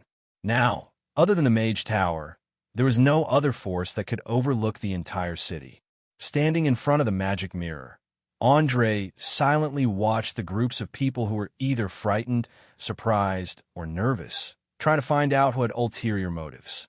He knew very well that the enemy would not be able to endure for too long in such a situation. They would definitely find a way to establish contact with the outside world and, at the very least, ensure the transmission of information in the city. He just had to wait patiently for the people hiding in the dark to jump out one by one. At this moment, André was like a spider lying quietly in the middle of a web, waiting for its prey to fall into the trap. Then, he would use the strength and flexibility of the web to turn it into his food. However, the endurance of the prey was obviously not bad. In the blink of an eye, an hour had passed, but other than the ordinary citizens, there was no sign of any magical energy waves at all. just as the competition between the two sides was developing in the direction of patience. Finally, someone stood out and tried to break through the energy wall. Near a remote section of the city wall near the north gate of the city, a man whose head and face were covered with a black cloth stepped on the roof and jumped more than 10 meters high, trying to climb over the top of the wall. There was no doubt that his physical fitness had exceeded the limits of a human, especially the jumping ability of his legs. He could be called a monster. Oomph. Finally, a rat can't help but jump out. Andre sneered and directly used the energy of the mage tower to quickly cast a level 3 spell. Through the image transmitted by the magic mirror, he could clearly see the sword-shaped tattoo on the man's arm. Without asking, he knew that this guy was a member of the Black Blade organization. Since the death of the weapon master Sam, the other members of the Black Blade had completely hidden themselves. No matter how hard he tried to track them down, he could not find a trace of them. Now, before the real enemy showed up, they were the first to jump out. There was no hesitation. Just as the masked man jumped into the air, a dazzling white lightning fell from the sky and hit his body with a bang. Suddenly, a cloud of black smoke came out. This poor unlucky fellow was hacked to death on the spot. Large purplish-red spots appeared on the skin and blood vessels all over his body. Just looking at it made one shudder. His miserable fate shocked everyone who saw this scene. Many of the timid civilians did not say anything and turned around to crawl into their houses, no longer daring to stay on the streets. Andre used his heartbeat to tell all the citizens of Valen City what kind of heavy price they would have to pay if they attempted to scale these energy walls. At the same time, he also sent out a clear signal that order had yet to collapse. After doing all that, he immediately spoke to Angus in the lower level of the tower through a message spell. Send someone to bring the body back. Also, check if there's any information we need. Understood. Angus, who had always been swift and decisive, replied. He immediately cast a teleportation spell and appeared at the scene of the tragedy, holding one of the legs of the corpse. He returned to the mage tower in a few seconds and began a comprehensive three-dimensional examination and dissection. Andre didn't waste too much energy on Blackblade, which had lost its weapon master, Sam. Instead, he focused his attention on detecting the flow of magic. Time ticked by slowly, just as he felt that no one would dare to act rashly before nightfall. A powerful spatial fluctuation suddenly appeared in the central control room of the tower without warning. The terrifying energy not only tore through space, but also destroyed the magical defenses in the room that prevented teleportation. Black cracks spread rapidly in the air like a spider web, and in just a few seconds, it shattered completely. Countless fingernail-sized spatial fragments scattered in all directions. Everything that was hit by them was turned into a ball of unknown gray powder.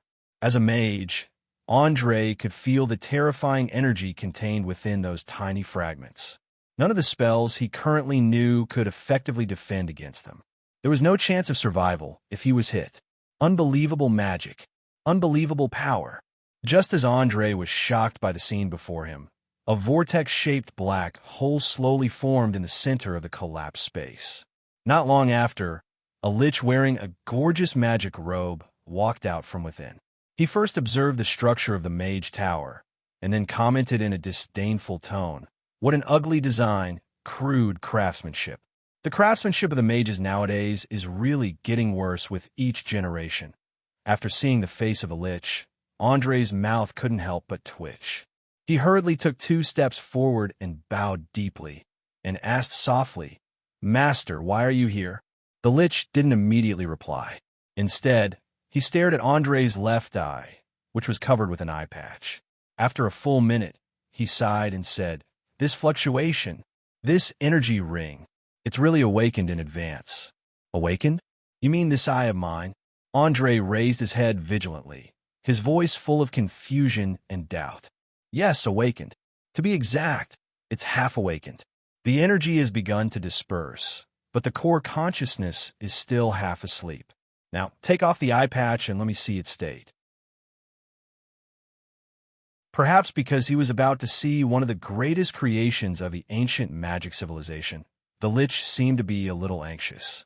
Two cold lights flashed in his eye sockets. Andre knew that he had no right to refuse.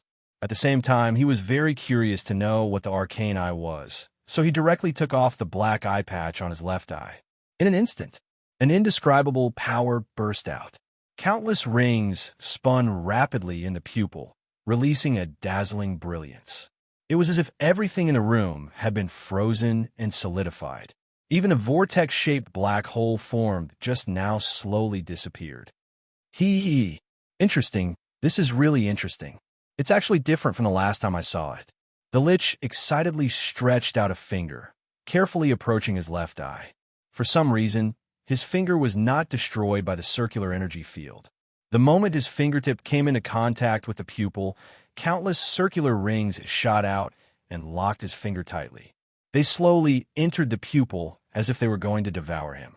The Lich made a prompt decision and immediately broke his right index finger, quickly retreating to a safe distance.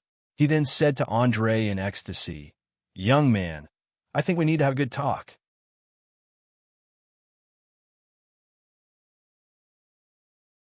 Chapter 796. Devoured a legendary Lich's finger bone. Congratulations! You have gained 35,000 EXP. Two lines of information appeared in Andre's vision. He could hardly believe that his mutated left eye had devoured the Lich's finger bone, which was as hard as steel. Not even a speck of it was left behind. Moreover, the Lich's finger bone had even been converted into EXP. If it weren't for the Lich's quick reaction, Andre would have been sucked into the Lich's body. Including the EXP he had accumulated before, he was now at the level of a level 10 mage. Without any hesitation, he directly allocated a large amount of EXP to the mage profession and chose to level up. Are you sure you want to allocate 100,000 EXP to the mage profession? Yes, your mage has leveled up to level 10. You have gained 1 ability point. You have gained 1 attribute point. Your magic pet has leveled up to level 10. You have used 1 ability point to choose the metamagic ability, instant spell cast. You have used 1 attribute point to intelligence. Name, Andre Blanchefleur, descendants of the fire elementals alignment.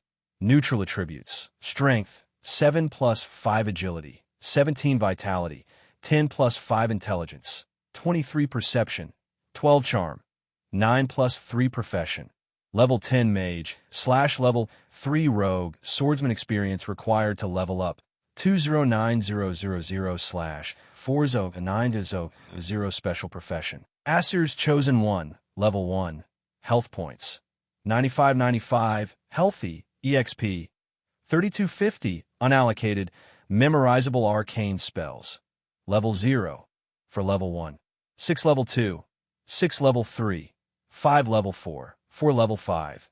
3 looking at the attribute panel that appeared in his retina, Andre found that the magic stored in his body had been strengthened once again, especially the new supermodel ability, instant spell cast. It completely made up for his last shortcoming. It could use high-level spell slots to store low-level spells and release them when needed. It completely abandoned the jerky incantations and complicated gestures. It only needed a thought, and it could often produce unexpected results at critical times. Of course, the cost was not small. A level 1 spell required a level 5 spell slot, a level 2 spell slot required a level 6 spell slot, and so on. After all, in a battle between 2 mages, the one who could cast a spell faster to strike the enemy first and interrupt their opponent's preparation would be the one who would emerge victorious in the end. As for the power of the spell, that was the least important thing. Just as Andre was silently feeling the changes brought about by the upgrade, the Lich suddenly laughed and said, "How is it? Isn't it magical?" The Arcane Eye's power was far more than that. Not only could it transform matter and energy, but it also possessed an extremely powerful prediction ability. The greatest prophet of our era, Emmanuel, had fused a part of his soul into the Eye of Arcane during the creation process. Thus, those who possessed the Eye of Arcane would be able to see the future in the near future. It's a pity that you can't control it with your current strength. Otherwise, you wouldn't be racking your brains over such a small problem. You mean this eye can see the future? Andre widened his eyes, his tone full of shock and disbelief. As a transmigrator from the era of information explosion, how could he not know how powerful the ability to predict the future was? It could even be described as invincible. This eye? No, I mean all of the arcane eye. What you have now is only the eye of future. The Lich shook his head and explained. Could it be that you haven't realized what power all things or rings represents? Andre subconsciously frowned and muttered to himself. All things or rings symbolizes the form of existence of the entire universe. The universe is made up of matter and space. Could it be that this eye of mine represents space and matter? To be honest, he did not know much about the eye that had brought him to this strange world. He only vaguely felt that it had existed since the moment he was born. It was just that when he was on Earth, the eye did not display all kinds of abilities like it did when he came to the Olyre continent. The Lich seemed to have sensed Andre's confusion and replied with a faint smile. Yes, but not completely. It seems that you still don't understand the connection between space, matter, and energy. But that's fine. As your wizard level increases, you'll understand them sooner or later. When that time comes, you'll understand where the power of the Eye of Future comes from. But before that, I have to remind you that you mustn't rely too much on the power that the Arcane Eye gives you. You have to learn to see and understand things with your own eyes. You have to know that although it can quickly make a person stronger, it can't break through the known boundaries. The meaning of your existence is to break through the boundaries. So when you have the time, think about how to combine the knowledge in your head with magic. That's the most important thing. You know where I come from? Andre quickly retreated, his eyes full of caution. He was never an idiot, and instantly realized that his identity had been exposed by the other party. What were transmigrators most afraid of? Without a doubt, their identities being exposed. If the person in front of him wasn't a terrifying legendary spellcaster, Andre would definitely kill him to silence him. Ha ha ha. Of course I know your identity. Thousands of years ago, when the Magic Empire was destroyed, us old fellows who were lucky enough to survive have been waiting for your appearance. Not only us, but even the gods and many powerful creatures know of your existence. It's just that they can't confirm who you are, where you come from, when you appear, what race and identity you're using. I'm very lucky to be the first to discover you. This is the guidance of the Arcane Eye, and also fate. The great magic civilization is destined to be revived once again. The Lich was obviously very excited at this moment, waving his bony arms and shouting loudly. Primitive magical energy released waves of suffocating power under his guidance. Andre didn't like his current situation, and even more so, he didn't like the meaning in the Lich's tone. As a staunch materialist, he rejected fatalism the most. This was especially so for the so-called things that were destined to happen. No matter how hard you tried, you couldn't change it. The only thing you could do was silently endure it. Anyone with half a brain wouldn't believe in such a saying. But now, someone suddenly said that he was the product of fatalism. An indescribable feeling welled up in Andre's heart. He felt that there was nothing more absurd and bizarre in the world than this. You're tuning into the Warrior Lore YouTube channel. Don't forget to subscribe and join us on this journey to catch the most captivating stories.